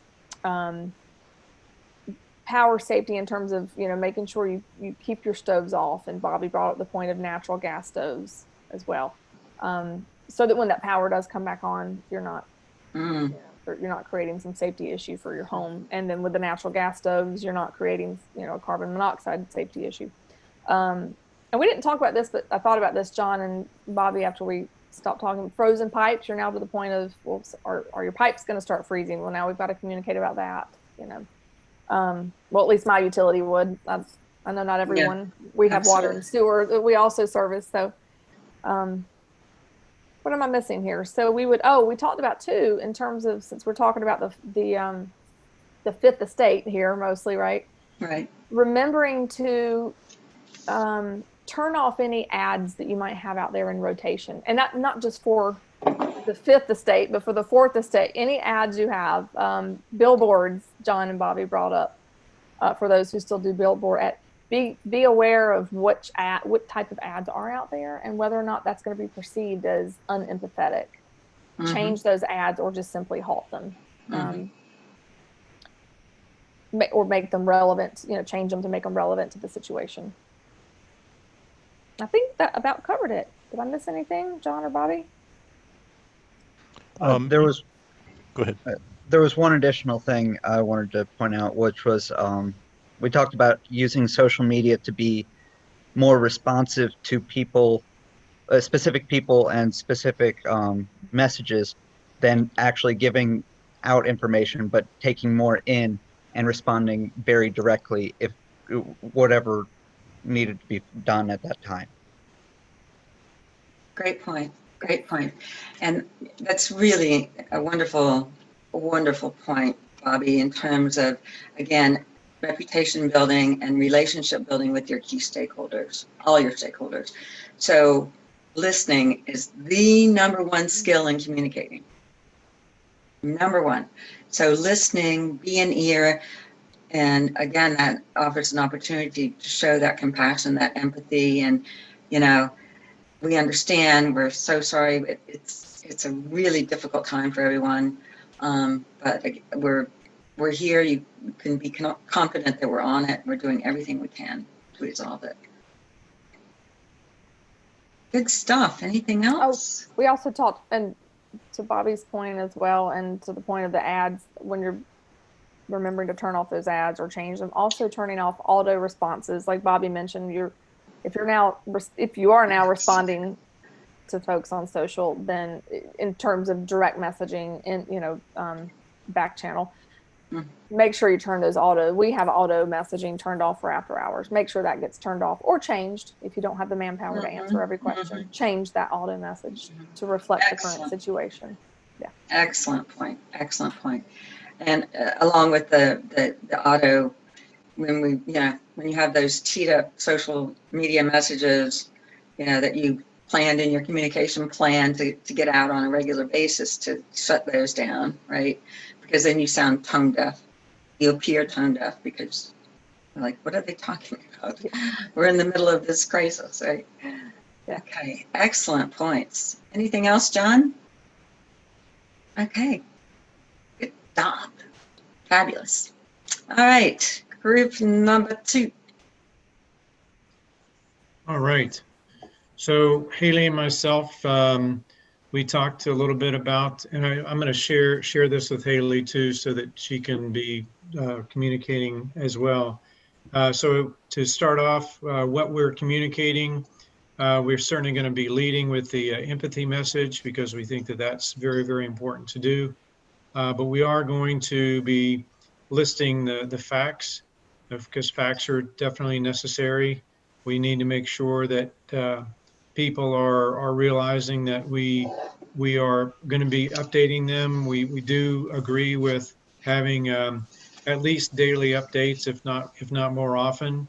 And we're going to ensure that that we are communicating via TV live stream, but of course radio as well, and social media as much as we can.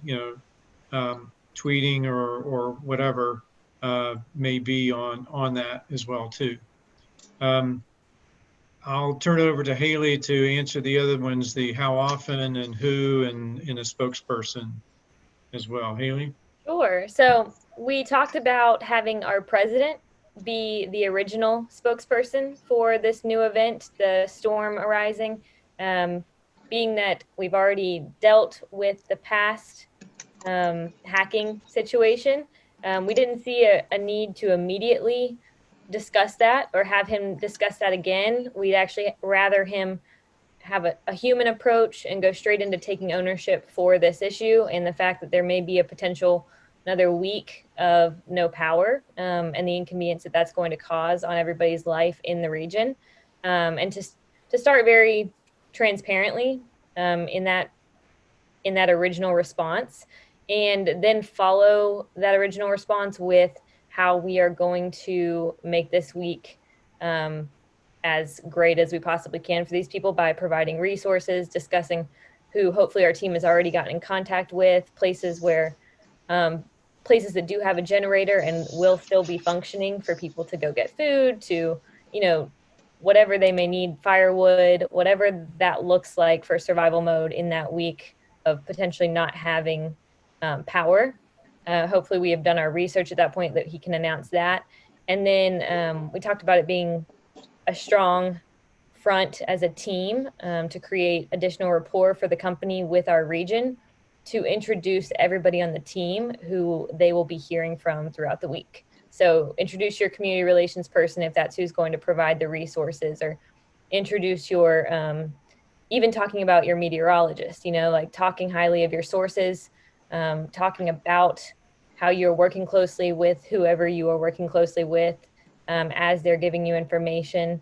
If it adds credibility to the conversation, talk about, the times, the dates, everything that and everybody that you're getting your information from, so that you can further give confidence to your region in their communities. Meteorologist, whoever it is that's creating this information, helping curate this information for this issue. But past that, introducing the team to everyone, whether that be live stream with their faces, or even we're talking about radio, hearing their voices and giving their titles, just so that people feel more connected to your company and feel that you are doing all that you can with this natural storm that's causing this issue, to do your job well and make it feel as though you're partnering with them. So that was kind of the mentality we wanted to have going into communicating all of this to everybody. And like Chris mentioned, live streaming this through our Facebook, through our, if we have Instagram, Twitter, those kind of things, just making sure everything's live streamed and photos of our team and of these conferences that are happening live, addressing, you know, this is who you heard from, this is who you'll be hearing from, those kind of things. And then further pushing our resource lists or resource guides through those media outlets and through our website, obviously.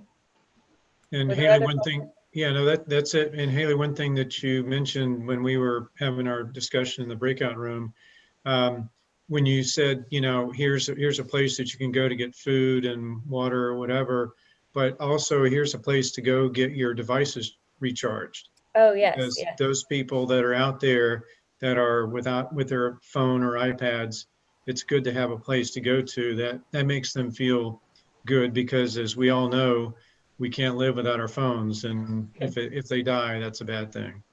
Right. And this information, they couldn't be checking back in with us after, you know, a certain amount of time if they are not connecting with someone that has a generator or someone that has the capability for them to do that. So we also discussed partnering with any commercial businesses that were going to be affected by this power outage, and ask what we could do to help get them a generator, or what we could do to help bring people to them regardless, or bring income to them, whether that be products online or however that works, us doing our part to try to take care of the commercial business that will be lost through this power outage, and trying to get our community to be aware of shopping local and whatever that looks like, to make sure that these people don't go out of business because of this. Right. Yeah, and especially when you talk about food, you know, if a particular grocery store or some of those local ones may not have a generator, if the power company is actually providing that so that people can still go get groceries, you know, that certainly makes them feel good too. Right. Great. So how often, so you established there will be press conferences, news Press conferences? conferences at least daily, for sure. Just like what Team One mentioned. Yeah, we'll have them at least daily. And who will be, and you'll have your team of experts available for, obviously radio does news every half hour at least. You'll have identified subject matter experts, I guess, to do interviews. Right. Yeah. And as Haley mentioned, you know, we start out with the CEO to instill the confidence that, you know, the CEO of PowerPlay is on top of it.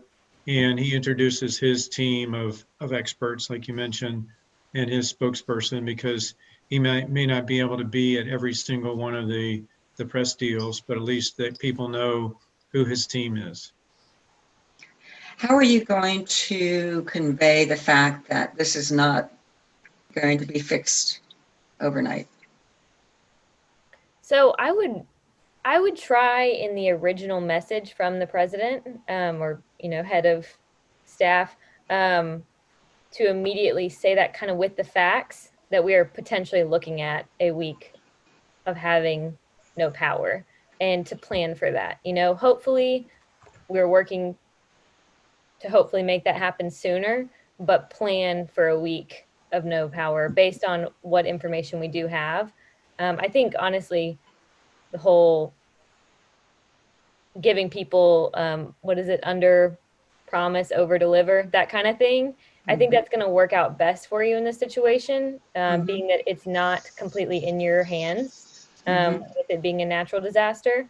So I would make that clear from the president up front so that you expect the worst, honestly, but then give the resources to make it the best you can possibly make it for everybody. Great. Under promise and over deliver. Yeah, that was what I was trying to think. Exceed expectations. Yes. Right. It sets you up to be stronger coming out of it as a company. Right. Okay. Anything else? Okay. Thanks, guys. Good stuff. All right. And group number 3. Paula. Okay. I was the spokesperson again for our group. Coming into it, when we looked at this, one of the first things we realized is that it's the last group was saying, the phones are probably going to be dead. If you've had power out for a week, you're probably not going to, your TV's not working, your phones aren't, you got to go somewhere else to charge your phones. So radio is potentially the most reliable source of communication. People can sit in their cars and listen to the radio. We also kind of discussed how our responsibility as a power company is to provide power, but because we're not providing power, we may have some responsibility as well to, teach people, tell people how to seek shelter, how to get emergency help. We recognize that people with medical issues would have to get some additional help, those kind of things. And so obviously we'd be making our communications to the public, but we'd also be talking to the emergency, the FEMA or any other kind of emergency responders. And so when we talk to the public, we'd be communicating that we are working alongside the emergency management team to get the power restored as quickly as possible. And we also talked about how our message would be, our biggest concern of our customers, our consumers, is when we can get the power back on to them. So that would be what our biggest communication would be that. And then additionally, we'd be trying to get some other information, say that we're working with other companies, other utilities, other, emergency response organizations, that kind of stuff. And we wouldn't be directly responsible for giving all of, setting up all of those emergency crisis centers and everything, if necessary, but we'd make sure that there was enough information so that our consumers could get, our customers could get that information if they needed it from us. We also talked about how, because they're concerned, their biggest concern is getting power back on, that it's good to have regular updates, regular text messages or things. Even if your phone's dead, probably everybody uses their phone for everything now. So they'll find a way to charge their phone, go to a friend's house, go to somewhere where there's their work, where they have power on, that kind of thing. And so having text messages to update people on when big situations change. We also talked about how nice it is to get a text message right before your power is going to come back on. So we've had people, outages before, and members of our group have gotten a text message says your power is coming back on in 60 minutes. So then that gives them time to prepare and go get everything ready for the power to come back on and go back to their house if they're not at their house, that kind of a thing. And so for the person or the people that would be communicating that message, we actually had a lot of discussion around that in our group, because at first, we were talking about, obviously we want to make sure that everybody knows that this is really important to us. We want to get this fixed as soon as possible. We need to be very empathetic for the people who are out of power, whose lives are disrupted by this power loss, power outage. And so we talked about having our CEO communicate that message. And then we kind of walked back on that a little bit. We do want our CEO to communicate the message. We want that to show that it's really important, but our CEO is probably going to be the person that's going on the big news outlets, the TV shows and the radio, that kind of thing, having those interviews about why they're not fixing the problem. Whereas the rest of the other kinds of updates, emergency response, what we're doing on a day-to-day basis is probably going to be more of a company spokesperson, a communications person. We can even use other public officials that we're working with to give messages, as long as we make sure that we have an appropriate message, and they will give an appropriate message, that they can say things that we give them about our company. We also talked about frequency of updates. We don't want to inundate people. We don't want to say, every hour. We're not going to give hourly updates. So our updates are going to be more like if there's big changes or working the news cycle. So, put out an update at 5 p.m. so it gets on the 6 p.m. news, that kind of a thing. And we also discussed, we have, at least in a couple of the companies that we work for, we have a joint information center. So there is, when we have some kind of response or some kind of crisis like this, there are people who have, like, part of their job in a crisis is to give those kind of communications. And so we won't just, like, we have to provide a unified message as a company. You can't just have everybody willy-nilly saying all these different things. You have to direct them to the appropriate people to listen to and to talk to. And then we also, again, talked about how we would give updates to employees. So whether they be phone calls or emails,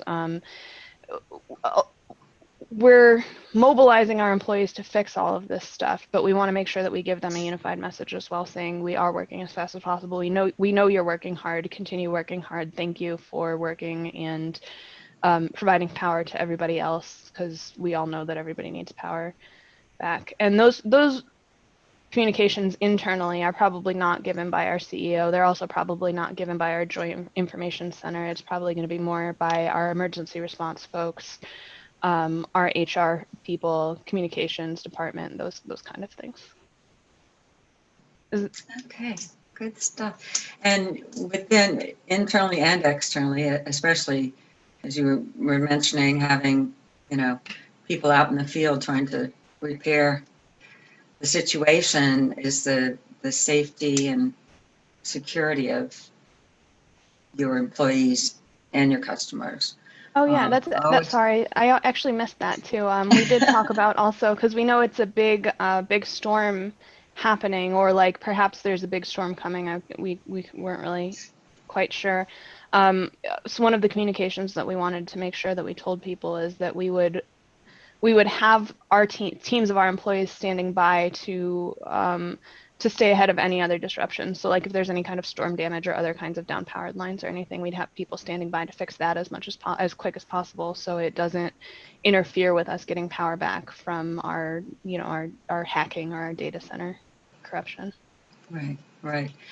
Okay, very good. And to again, the empathy message, the safety and security message, we're on top of it, instilling confidence that things will be repaired as soon as possible. Those are all good points. And I really like the discussion around this, identifying the spokesperson. So in doing trainings and consulting, that's such an important discussion, because once you bring out the CEO, that means it's a big deal. Yeah, this is now elevated to the level where the CEO has to be the spokesperson. So it's serious. Now, in this case, I would agree that person is appropriate, because this is a crisis and it affects the health and well-being of human beings. So that's critical. So I think that's appropriate. To your point about accessibility, that's well made. Two, did you talk about channels? Did you talk about a press conference where you would have that C-level team, if you will, identified and visible and giving their perspectives? And then, parsing out, as Team 2 said, having subject matter experts available to various media outlets, so that the CEO isn't doing all of the interviews or all of the talking. We actually didn't discuss that. I think it's obviously a pretty good idea to have those different people. I kind of we're assuming that the CEO wasn't going to give every single update, and that would be more on our communications person, our company spokesperson, to give that information. Mm-hmm. Lori, did you have more? Yeah, I was just going to jump in. We talked about following the news cycle, like they do with hurricane updates, that you would do updates like at 11 and 4 and 8 or 9 in the evening, so you catch the news cycle. Mm-hmm. And that pretty much once the ERO team is activated, all of that press conference and stuff comes from the Joint Information Center, where you have the emergency management folks and the Duke Energy folks and the county people, and from all the different departments. So that's pretty much follows those news cycle rotations. So it would be in the traditional media, right? So remember social media. we're talking about the fifth estate today. So remember, the social media is driving communication out there, right? Because Joe and Mary down the road, they're on Twitter going, I can't believe they're so inept, and we're going to freeze to death, and Well, we actually have we have a social media response team. When we drill for events like this, we have mock media drills, and we have mock social media events also, where you have a team of folks that are just responding to anything where people mention the company or anything like that, and they're all communication folks. So we try to stay on top of it. I can't imagine how you would stay on top of all of it, but they do the best. I know it's fire hose nonstop, right? Drinking from the fire hose, but that's fantastic. Being available and responding, so important to reputation. Mitigating the reputation damage. I will say, when we had a hurricane down here. It was not the one that was this most recent one, but it was last year, Florence, I guess. We had some issues with social media with employees posting things that they, the communications department later felt like shouldn't have been posted. And people did, or even spouses of employees posting things that, hey, they had food flown in from Charlotte because the site ran out of food.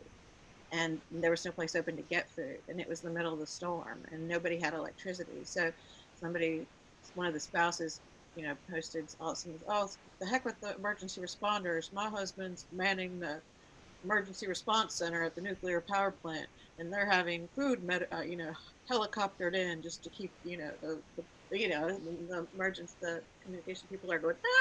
Oh no! Oh gosh, you bring up such a critical point. It's that one voice policy, right? And keeping people informed so that you kind of keep them in the tent.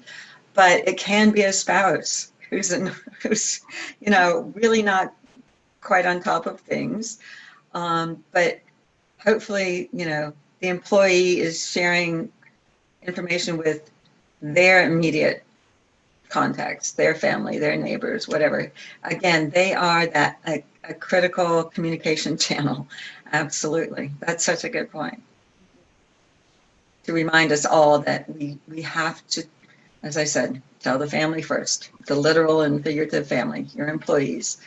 So, yeah, and then you just never know. But as long as someone's paying attention, and just, in terms of some wrap-up thoughts as we're getting ready to do our panel, is just to remember the monitoring and responding. If you're not monitoring, you are going to be on your back foot, and something's going to be, exploding, and you're just going to be always in catch-up mode. So just staying on top of social media, responding appropriately. If you have flamethrowers out there, you're going to have to be very strategic in if you respond and how you respond. The key there is to get them offline and say, hey, how about, shoot me an email. Let's, set up a call or try and get them offline and communicate with them. If they're flamethrowing and they have 2 followers, you're not going to probably want to engage, right? So all of those really strategic decisions are important, even though things are just chaotic in a crisis, making sure you've trained. So if you've trained, it's muscle memory, right? Rather than going in at deer in the headlights and making it up as you go. That's a recipe for disaster. All great comments. Fantastic. Thank you, everyone, for joining in today for leveraging the fifth estate to advance your messages. And we have a star-studded panel with us today. Meredith McCanless, she is the communications specialist with Southern Company. And Dr. Augie Grant is a professor of journalism at the University of South Carolina. And then Liz Crumpacker, she's account director at Antenna Group. And as we move through, you'll understand a little bit more about their roles and responsibilities and their organizations. So rather than jump into big bios and things like that, if everyone's cool, we'll just jump right into question number 1. All right, and speaking of, from your various positions, perspectives, and areas of expertise, how do you see the evolution of organizational communication in the Fifth Estate? Meredith, would you like to jump in? Yeah, absolutely. So for me, I'm someone I feel like who grew up with the Fifth Estate mediums being pretty much mainstream. It's hard for me to think back of a time where companies weren't using the Fifth Estate, social media, podcasting to advance their messages. So it's definitely something that I guess, feel more comfortable in. It's I would almost say the traditional media seems more foreign to me than this new kind of Fifth Estate type of communications. So at Southern Company, we are continually exploring how we can use the Fifth Estate and lean in further to that to advance our company messaging and how we reach our audiences and even overall business goals through these new mediums. I can jump in here. If Okay, great, Liz. works. Yeah. As a little more context, as Dianne mentioned, I'm at Antenna Group, which is a digital marketing and PR agency. And my specialty or my focus with the clients that I work with is within the clean tech industry. That means that I'm working alongside utilities and a lot of other energy stakeholders. And as Meredith mentioned, these mediums are really important to clients that I work with, including more traditional means of communication. And in terms of how we're evolving, I think it's easy to feel somewhat overwhelmed by all these different options and new platforms that seem to be popping up every day. But something I try to stay focused on while obviously, trying to learn as much as I can about these new platforms is that so many of the same tenets and communication sort of rules and best practices, like all those still do apply to new types of platforms. And I'm sure we'll be talking about how that looks different in different applications, but that helps me to at least feel a little less overwhelmed while advising my clients. That's a really good point in terms of, that communication infrastructure, if you will. As you said, the frameworks and the guideposts and the standards of quality and the standards of ethics and all of that are still in place. So they provide good guideposts. And Dr. Grant. Yeah, I take a little different perspective on all this. There definitely is a lot of evolution going on, but you have to realize that you have generational evolution going on. So, I started out when I was just coming out of college. I'd learned film and I knew how to cut film and work with film and had to move to video because video was brand new now. Well, as we get into social media, we're going through generations. The different social media outlets are really great for reaching different audiences. But one of the things in the evolution of social media has been, it's not a matter of just picking one or another. The same as if you wanted to advertise on TV, you can't say, well, here's one channel and I can reach everybody. You have to send a mixture of messages and choose the appropriate channel. So for example, if I'm trying to reach an older audience on social media, Facebook or Twitter isn't appropriate. But if I want to reach people who are younger, say in their 20s, I'm going to spend a lot more time on Instagram. And if I'm trying to reach people in their teens today, I can't do it with Facebook. I've got to go to TikTok. So realizing that it's not that social media is one thing. Social media is a blanket term that is a lot of media, and the challenge we have in the evolution is keeping up with it. So for example, if we're trying to reach consumers today, especially electrical consumers, TikTok's not a channel we have to worry about for the most part. 4 years from now, that may not be the case. 4 years from now, that maybe if we're not on TikTok, we're missing a big portion of our customers. The same as there's some people who are not on social media at all, especially individuals who are much older. So having a right media mix, knowing who you're trying to reach with each message is still important. Absolutely. The key word there, the mix, right?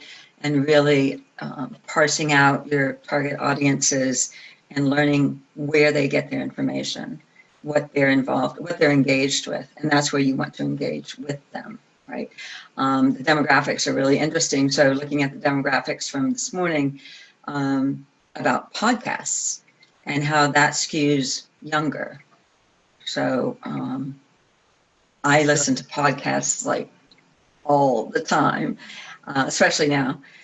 So that's it's going to be interesting, speaking of evolution, how that's going to evolve and to probably capture an older demographic, perhaps. There's one other part of the evolution that we really have to pay attention to, and Liz, you referenced this earlier, the fact that this is a social environment where you have to pay as much attention to what people are saying as to the message you're trying to communicate.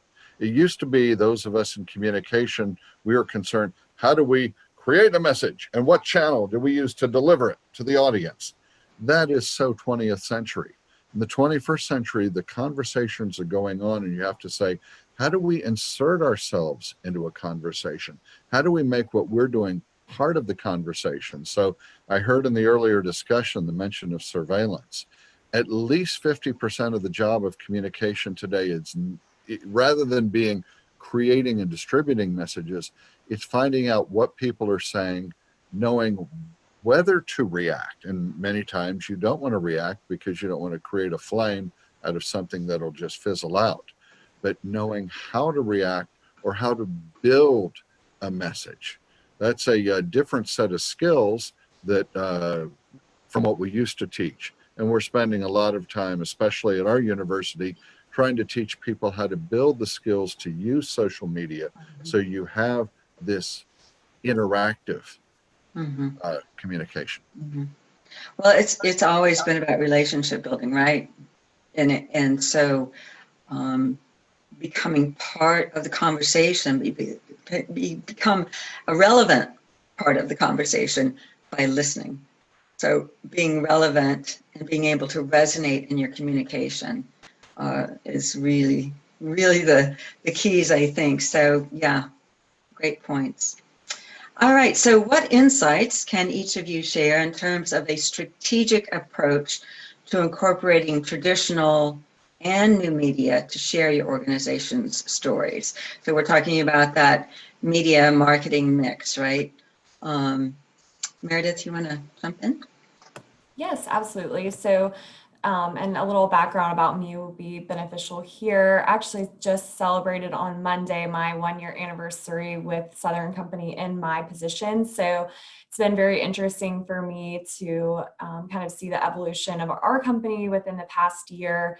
And from just a year of being in this role, the way that our strategy has adjusted and it's constantly changing.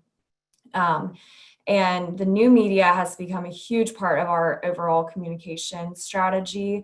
We utilize a social media playbook that we created in collaboration with our agency in 2018. And it was sort of started out as a launching point for our brand into the new world of the social media mix. And we have a set of pillars that are what drives all of our content.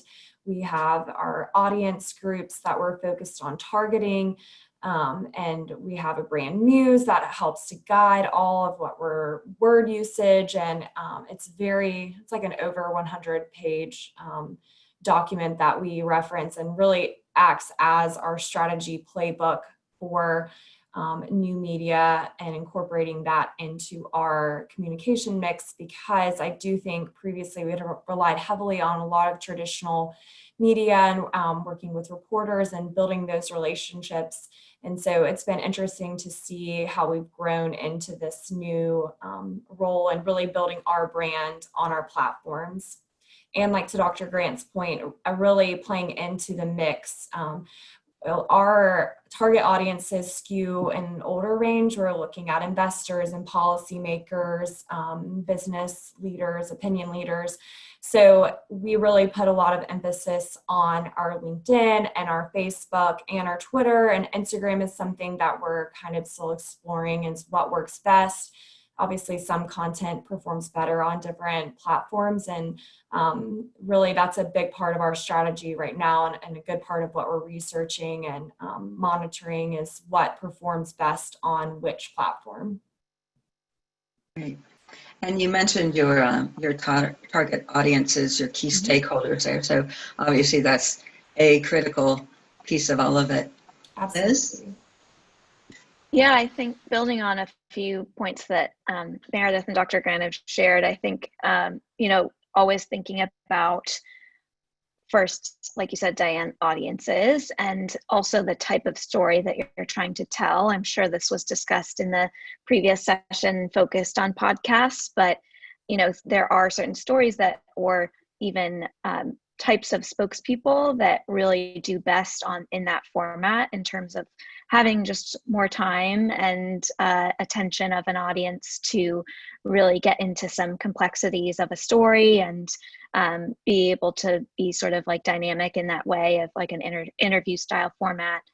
And then Meredith's done a great job kind of talking about the different platforms and how those can best strategically sort of address audiences and meet goals. And I would just add that I still, for many of my clients, see the value in those what we call more traditional media placements, specifically for just getting that third-party validation.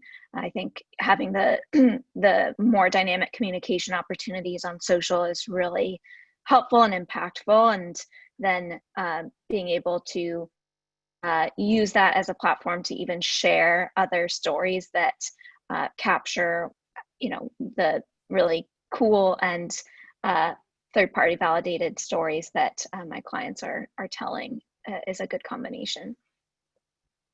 Yeah, let me build on that, because I agree with everything that's been said. I think it really comes down to what are the goals of your communication.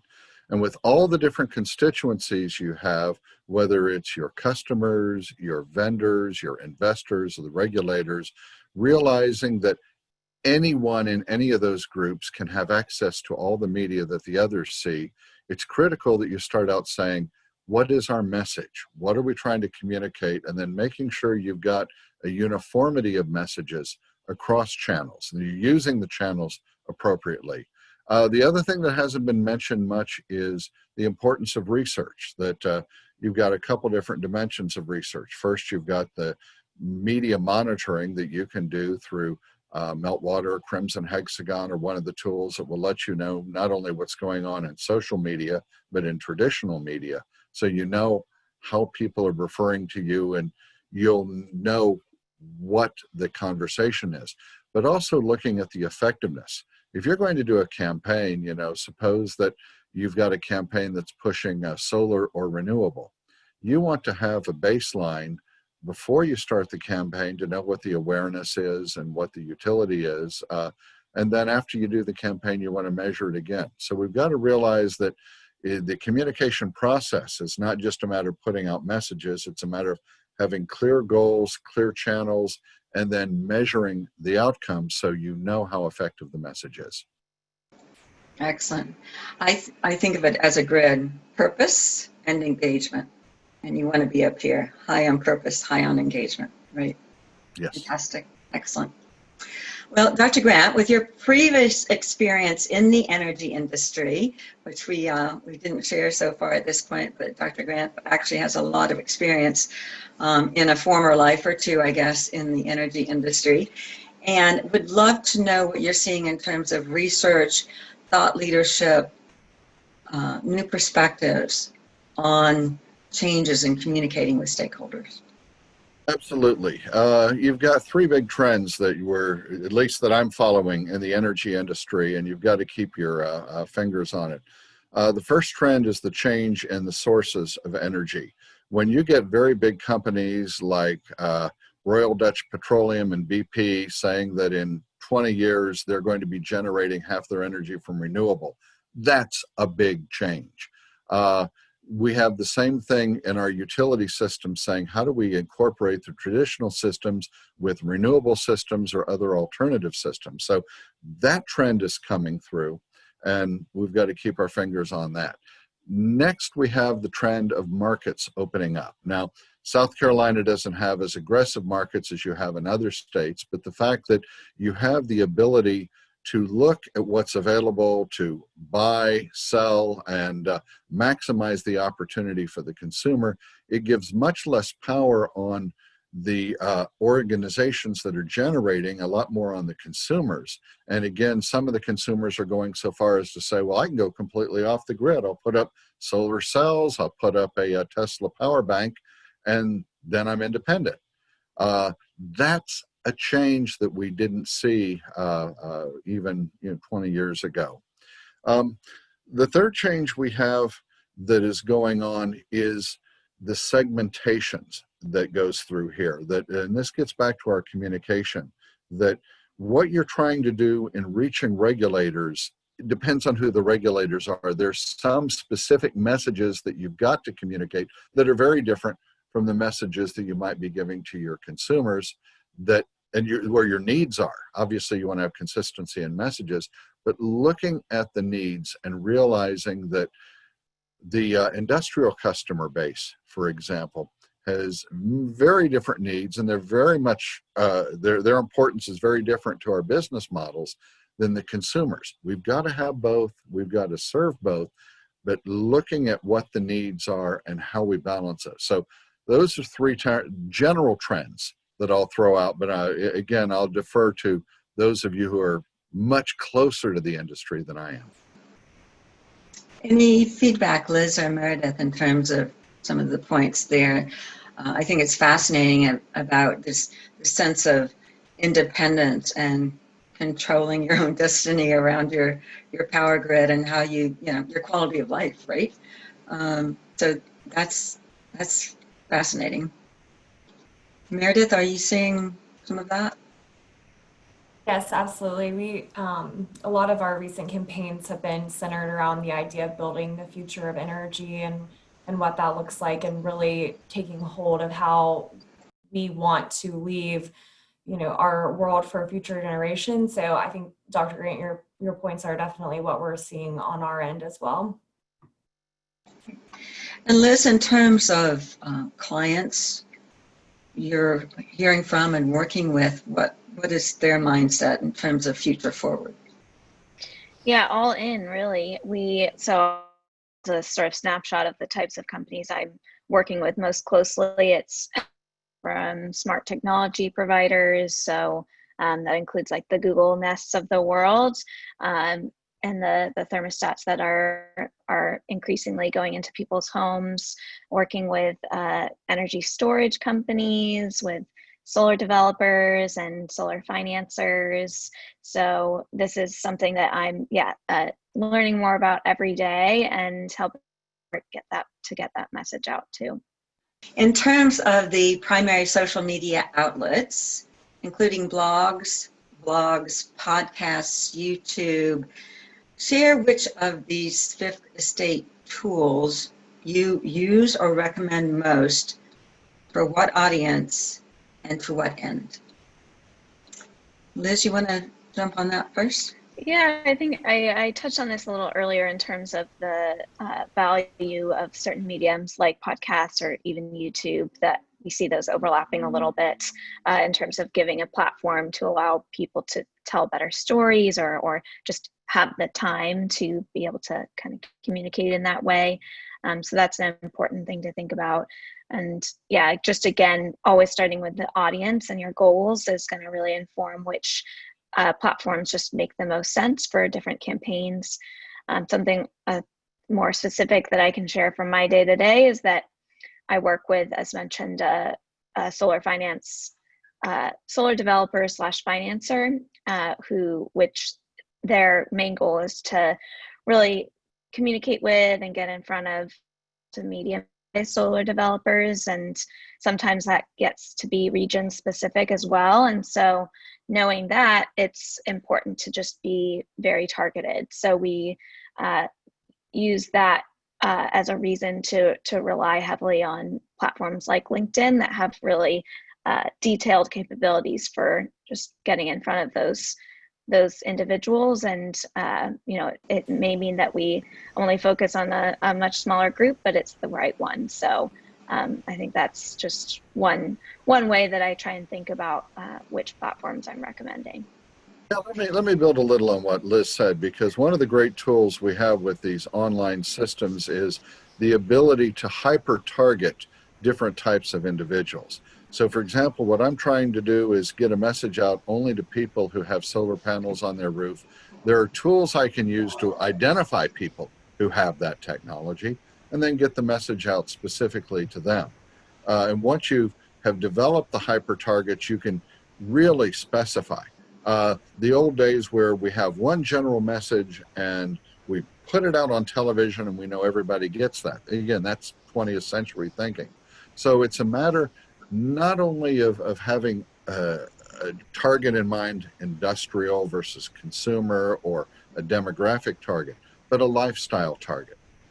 Certain types of people are on Facebook more often because they have groups, they have a communication, they've developed communities, and other types of people are on different media. And this is where I get back to knowing your audience is critical. And this, Dianne, what you said earlier about making sure that you know the target market. It's not only having the general parameters, but having the relationships. So when you put out a message, the message is going to be taken in regardless of what channel you're using. Right. It's all about connecting, right? Using the right channels, the right tools, the right language. So you both mentioned in terms of knowing your audience and doing your research. What are some key tools that you use to accomplish that? I'll start out here. We have two big tools we use. In University of South Carolina, we're very lucky that we got a grant to set up a social media insights lab, about $250,000. And we use Crimson Hexagon software that lets us monitor what goes on in social media, and as well as traditional media. But there are other traditional platforms that do it. Something as simple as Hootsuite can help you. There are also Meltwater has a variety of tools. It's not so important having a specific tool, but having a tool you're using to do your monitoring. Let's keep in mind something no one's brought up yet in this discussion. Being a communications person today is a 24/7 job. Now, that doesn't mean we have to be working all the time. It does mean we have to be monitoring all the time. And we have to have a system set up to give us an alert. So regardless of what system you use, make sure the system is set up so when something is popping you need to know about, whether it's positive or negative, you're able to take action. Absolutely. Some of the classic full-blown crisis situations for companies started brewing with a comment Friday night at 8 p.m. and everybody came into work on Monday morning and it was a conflagration, right? Or the best example, the woman who thought she was doing a casual tweet for some friends when she got on an airplane, and it went viral. She was on an airplane going to South Africa. 10 hours later, she got off the airplane. She had lost her job and was the center of one of the biggest social media scandals that had happened. Yeah, crazy, crazy. Motrin Moms is another great, an early on example. Don't mess with the mommy bloggers, I'm telling you. Meredith? Yeah, to Dr. Grant's point about, it's 24/7 monitoring. I know when I first started this position and I had all notifications on for all of our social media platforms, and on Saturdays I was with friends and my work phone was just nonstop and it's very distracting. And so I had to get a little more strategic and set up through, we use Sprinkler on the Southern Company side, and then our agency uses Crimson Hex to do kind of more robust monitoring.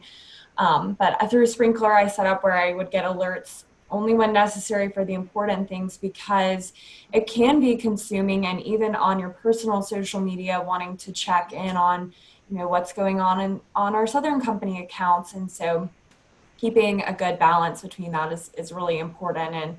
And for someone who had just graduated from college and was starting their first job, I was not anticipating having my work phone with me on the weekends, but it's a really important part of the process, and keeping a pulse on what's going on.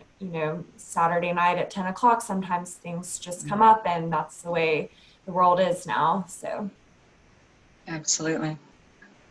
Being in the news business, that was just kind of, became part of my DNA, I guess. I always had FOMO before FOMO was a thing anyway, so I was fine with it.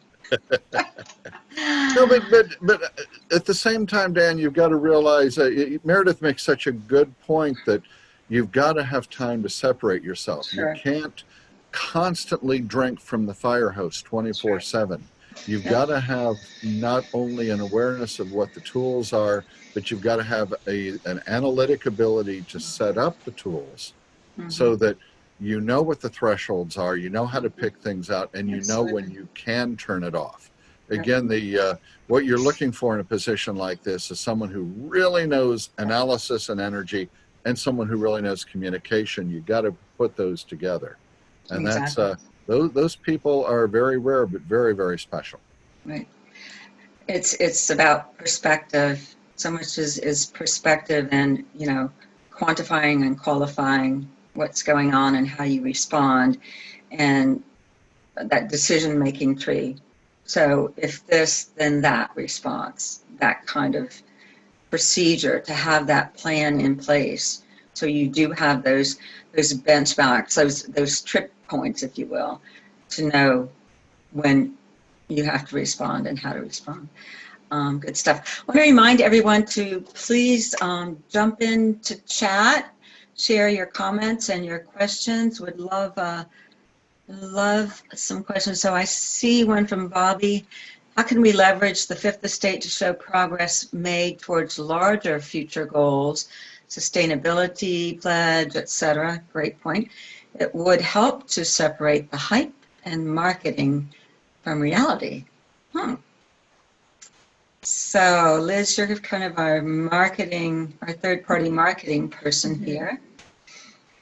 Yeah, I see again here the opportunity for broadly fifth estate, say specifically social media, to be a tool to help to just get more mileage out of resources that may be much more focused and specific on benchmarking, for example. So maybe there's a case study that your company has developed that really represents what your goals are and how you're working towards them and the progress that you've made so far. That may, if you spend months developing it and are super excited to put that on your website, it's pretty unlikely that people are just going to come across that on their own. And so, that's of course where these kinds of tools come in to help amplify those kinds of resources and sort of make the conversation much more concrete and help position your own company like as a leader within those broader goals and initiatives. Let me jump in on this one. I have two answers to this. First, one of the great things about the fifth estate is they're helping to shine the light on BS.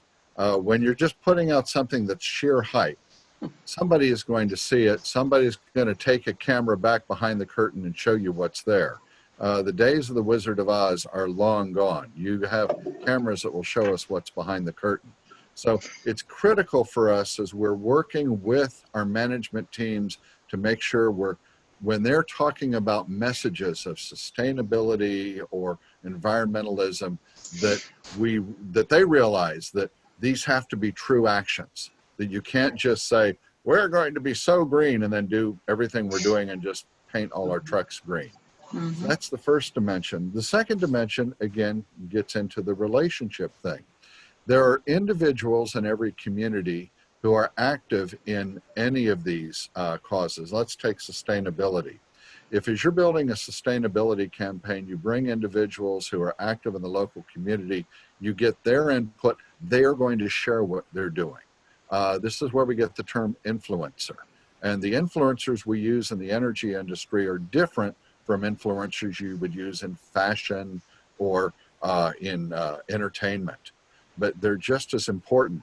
Getting them involved and having them be a part of not only finding the solutions, but helping us to get the word out. That's a way to leverage that expertise. It's a way of 21st century public relations that we're developing a relationship that helps us get a very real positive message. Absolutely. Meredith, how involved are you in identifying key influencers, and how do you engage and build relationships with them? Yes, so this is something that we're kind of in, I would say, early stages of considering what influencer partnerships would look like for our brand. And as of now, we really take it on a case-by-case basis, looking at what someone is putting out, what the content is, what is their following, what is our sharing or our commenting going to reflect? Is it going to seem like we have partnered with them? And so again, as of now, it's really kind of something I just keep an eye on through monitoring our channels. And when I'm seeing certain posts that are gaining traction from certain, we could consider, I guess, influencers, policymakers, we bring that to management and kind of let them make that decision. And we, again, consider what that relationship is going to look like. And then we are doing some cursory research on how we can continue to possibly build a more robust program of influencer partnerships. And so definitely in the early stages, but it's something I think will inevitably become a part of everyone's communication strategy sooner rather than later. Mm-hmm. Is there a vetting process that needs to be in place in terms of engaging with influencers? I'm sure that I mean reputationally. Right, absolutely. For the organization.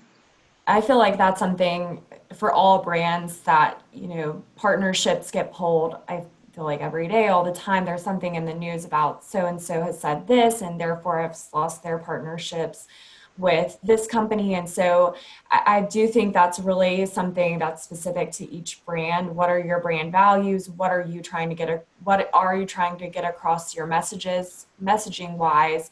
And I think that would really drive your who you choose to partner with. But at the end of the day, you can't control what anyone puts out there. So it is a risky bet to take sometimes. Yes, indeed. Liz or Dr. Grant, any additional comments? Making sure whoever you're engaging with is walking and talking your brand values, right? Sorry, Augie. I interrupted, sorry. No, I'm just agreeing. I agree with everything that she said, that working with influencers is no different from 20th century. We did all our work with in media relations with reporters. You can share information, but you can't control what they're going to print. The big difference is some influencers want to be reimbursed for what you're doing. And again, that's where the vetting has to be very careful. But the ones who are going to be most effective are not ones who are looking to be compensated. They're ones who are looking to be involved, and giving them a way to be involved is going to give you that chance. Absolutely. Great point. Getting into that murky pay-to-play area, very dicey. All right, another question in the chat. Keep them coming. Let's go back up here. How can we leverage the fifth estate what are the differences in using the fifth estate internally, focused on your company's employees, versus externally? I can start us off on this one, and Jay also simultaneously answer your question. So at Southern Company, within the past couple of years, we've launched our own podcast network called the SoPod Network.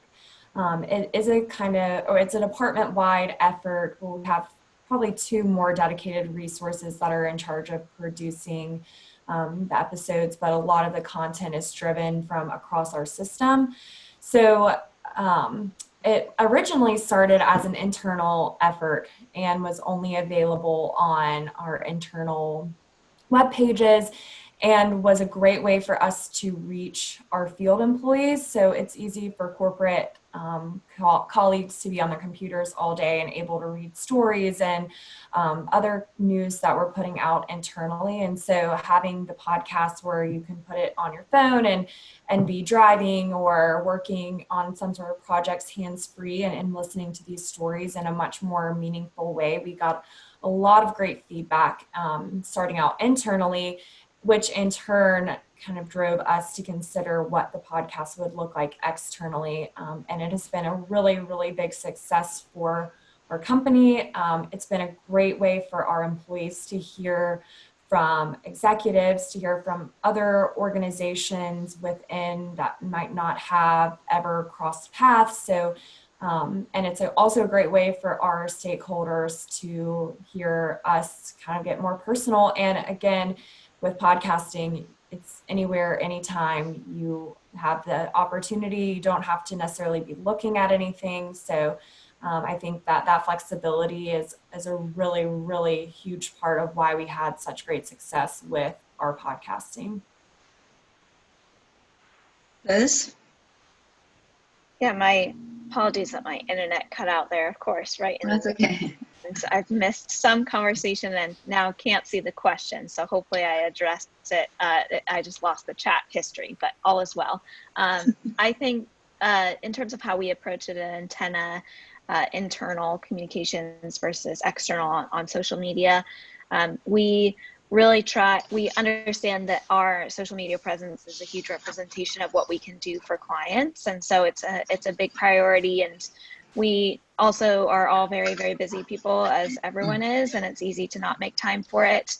So we've created kind of smaller working groups to be active participants and help kind of feed in the content that then get feed on our platforms. And a lot of that is sharing wins externally with about our clients. So, you know, we communicate internally about how to best share our successes, client success, and collaborate behind the scenes on how to keep that momentum going externally and show what we're doing for our clients. One other tiny thing to keep in mind is the media you're going to use internally might be different. So if you're trying to create a lot of conversations internally, Slack is the most commonly used tool. A lot of people think about creating Facebook groups, but there can be a danger in having people overlap from their personal Facebook to your organizational roles. So having tools like Slack for internal versus Facebook, Twitter, LinkedIn for external can make a big difference. Right. So it's all about, I always emphasize the importance of a one voice policy, right? So what do you think about this, which is a mindset that I have to a degree with, you know, some parameters. Is there really such a thing as internal communication and external communication? Language is different. I'm going to take that right off the top. I teach a course in corporate communication that says, yes, there absolutely is. The messages you want your employees to receive, where there's going to be a change in the parking lot, or these are the COVID precautions. Their messages, you know, you're doing a change in benefits, or it's open enrollment. You have to have ways to get those out. Social media gives a chance not only to put the messages out, but to have the conversation so people can ask questions. You want those to be very different from the messages you're trying to put out. You do want to make sure there's uniformity. You don't want to say, I'll take an example. I won't name the network, but there is a new book coming out next week that Brian Stelter of CNN wrote that talks about a particular TV network that the anchors were saying one thing on the air about the pandemic, whereas behind the scenes, the corporation was telling everybody, no, you must not come to the office. It's dangerous. This is a real severe situation. And the internal was so totally different from the external. I would argue as a communication person, you don't do that. That's back to my one voice policy, because Exactly. then your credibility is where, right? Your reputation is damaged. Sorry, I get when I get riled up sometimes. Sorry. I get riled up too. and I get that. I get, HR and benefits and all of that stuff that is important and applicable to your internal stakeholders. But in terms of corporate messaging through podcasts, that kind of thing, because at some point, and I've lived it, I've worked with clients who've suffered from it, if, to your point, Dr. Grant, if you're saying we treat all of our employees fairly, we have an equal opportunity culture here, and then you're found, guilty of discrimination or not walking. So there was a company here in Charlotte who got caught doing a lot of talking about diversity, equity, and inclusion, and how they were doing this and that and the next thing, and the organizations they were allegedly helping said, excuse me, who are you? Right? So you can have great, and I don't know that there was any, malicious intent there. They just, they let their mouth get ahead of what was really happening. So their intent was to reach out and become more proactive in terms of DE&I, but they hadn't done it yet. So you can tell your internal stakeholders, here's what we're doing, we're getting ready to do this and that and the next thing, and how they can get engaged and stuff like that. But you want to make sure that there's alignment in terms of those big messages. Yeah, and I would add that alignment is more important now than ever in terms of the possibility Trust. of internal is just becoming external, and we've seen that much recently with some backlash against companies, projected ideals and what they're truly practicing. And I think as different as internal and external communications can be in the end, that one voice approach is really important for that reason. And also, I think there should kind of be this presumption that anything, as for all of our digital lives, anything that's written out and sent somewhere has the possibility of compared up against your more polished external facing messaging. So, we were talking a little bit about content, especially for podcasts and website and that kind of thing. And I was doing some consult with an energy company about how to make their online story. So, I do strategic storytelling. So I get fired up, Augie, when somebody calls something a story, and it is not a story. It's a marketing narrative. It's your timeline. It's your history. It's important stuff. It's all your accomplishments, but it's not a story. It's not anything I can relate to, right? So put a human touch to it. Help me visualize this person you just helped, or this company you just helped. So what are you using? How is your approach evolving, again, in terms of getting away from that corporate speak? People are done with that. We're done. The Edelman Trust Barometer, we see that every year, how trust is it just sinks and sinks and sinks in different areas and different markets, shall we say, but it's still now more than ever a trust building proposition, and you don't build trust with corporate speak or narrative that sounds completely impersonal, sounds corporate. How are you guys approaching that? Yeah, I can jump in there briefly with another example, which is that I work with a client that's an electric vehicle manufacturer broadly, and they specifically serve businesses. So it's not really the Teslas of the world, but they're helping to electrify sort of maintenance type fleets. So for things like college campuses, even hospital campuses, pretty wide range of applications. And for them, I've really guided them away from these generalizations of what it is that their product can do. And I think this could apply to any industry. It's if you are able, the more specific you can be, the better, and really to help make that, Dianne, to your point, into a real story and say, oh, now I really see how this could work for me and how it could affect my life and my business. Like now I understand what you're saying to me. Exactly. And it gets beyond that very high level and potentially confusing corporate message. Again, it's not what you make, it's what you make happen. And it's what you make happen for your consumer, whoever the stakeholder is. I agree. I think for us, the proof is in the pudding. The content that we share that does have the human element, that is really turned away from corporate voice and having kind of that really it's just not relatable. And our content performs so much better when we do have that human touch to it. And so I think that, there's really no way for us to argue we should be going the corporate voice route, because it's just not as successful. And like you said, it's not what people want anymore.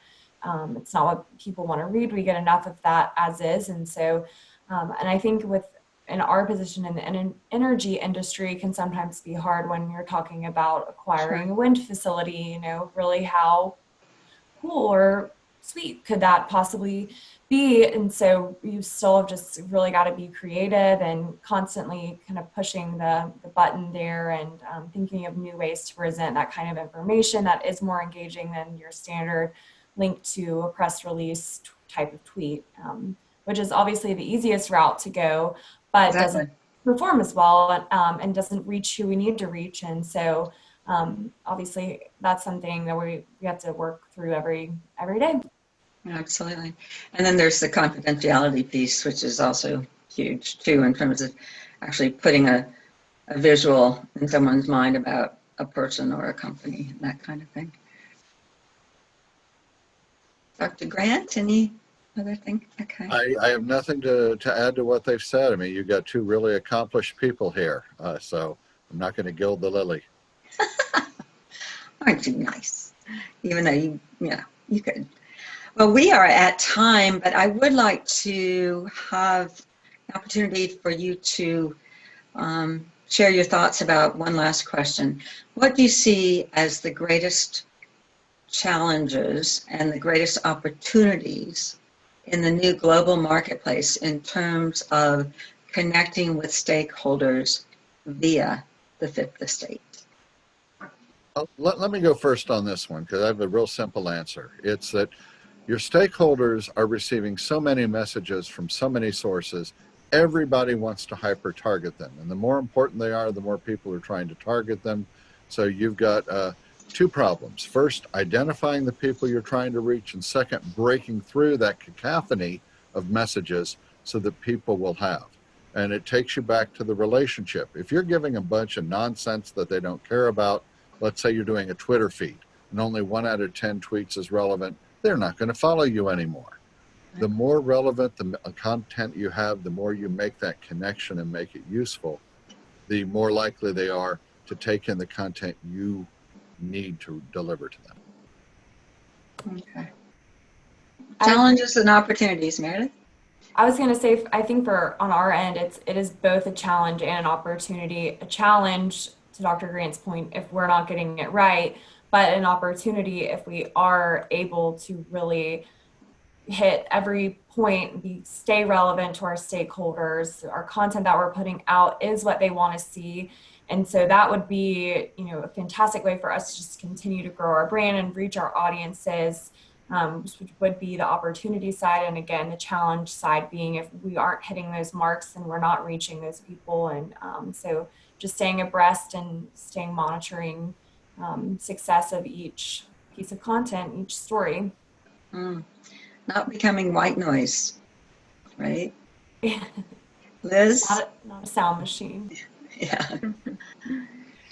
Yeah, I think I would just add that we've talked a bit about in terms of challenges, a bit about that potential for, and a growing concern for businesses to get caught up in what now broadly is being referred to as this cancel culture approach of saying, it can create a lot of fear of saying just one wrong thing, and that being kind of the last chance you've got. And I think what, on the flip side, and what's really positive about how people are engaging now in social media, and that could result in more vocal about not liking something you share, but it really does mean that more equitable opportunities for different voices to be heard. And I think that's really just such a new and exciting part of these mediums, and that it really just you can just lean on what you're saying, and that can be something that reaches a lot of different people, and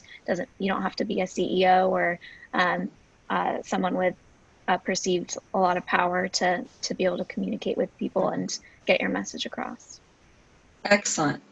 What a wonderful comment to end on. I love that. That's such an important point. That is a huge opportunity for more voices to be heard, and more voices to be heard for the greater good, actually, to make an impact. You all are amazing. Thank you. Thank you for sticking a little past time here. Any final words of wisdom, comments? Any final questions from anyone? All right. Thank you guys for having us, and hope this was helpful. I know I learned a lot from Dr. Grant and from Liz too, so this was great. Thank you so much for the opportunity. It's the more we can listen to each other, the more we're going to learn.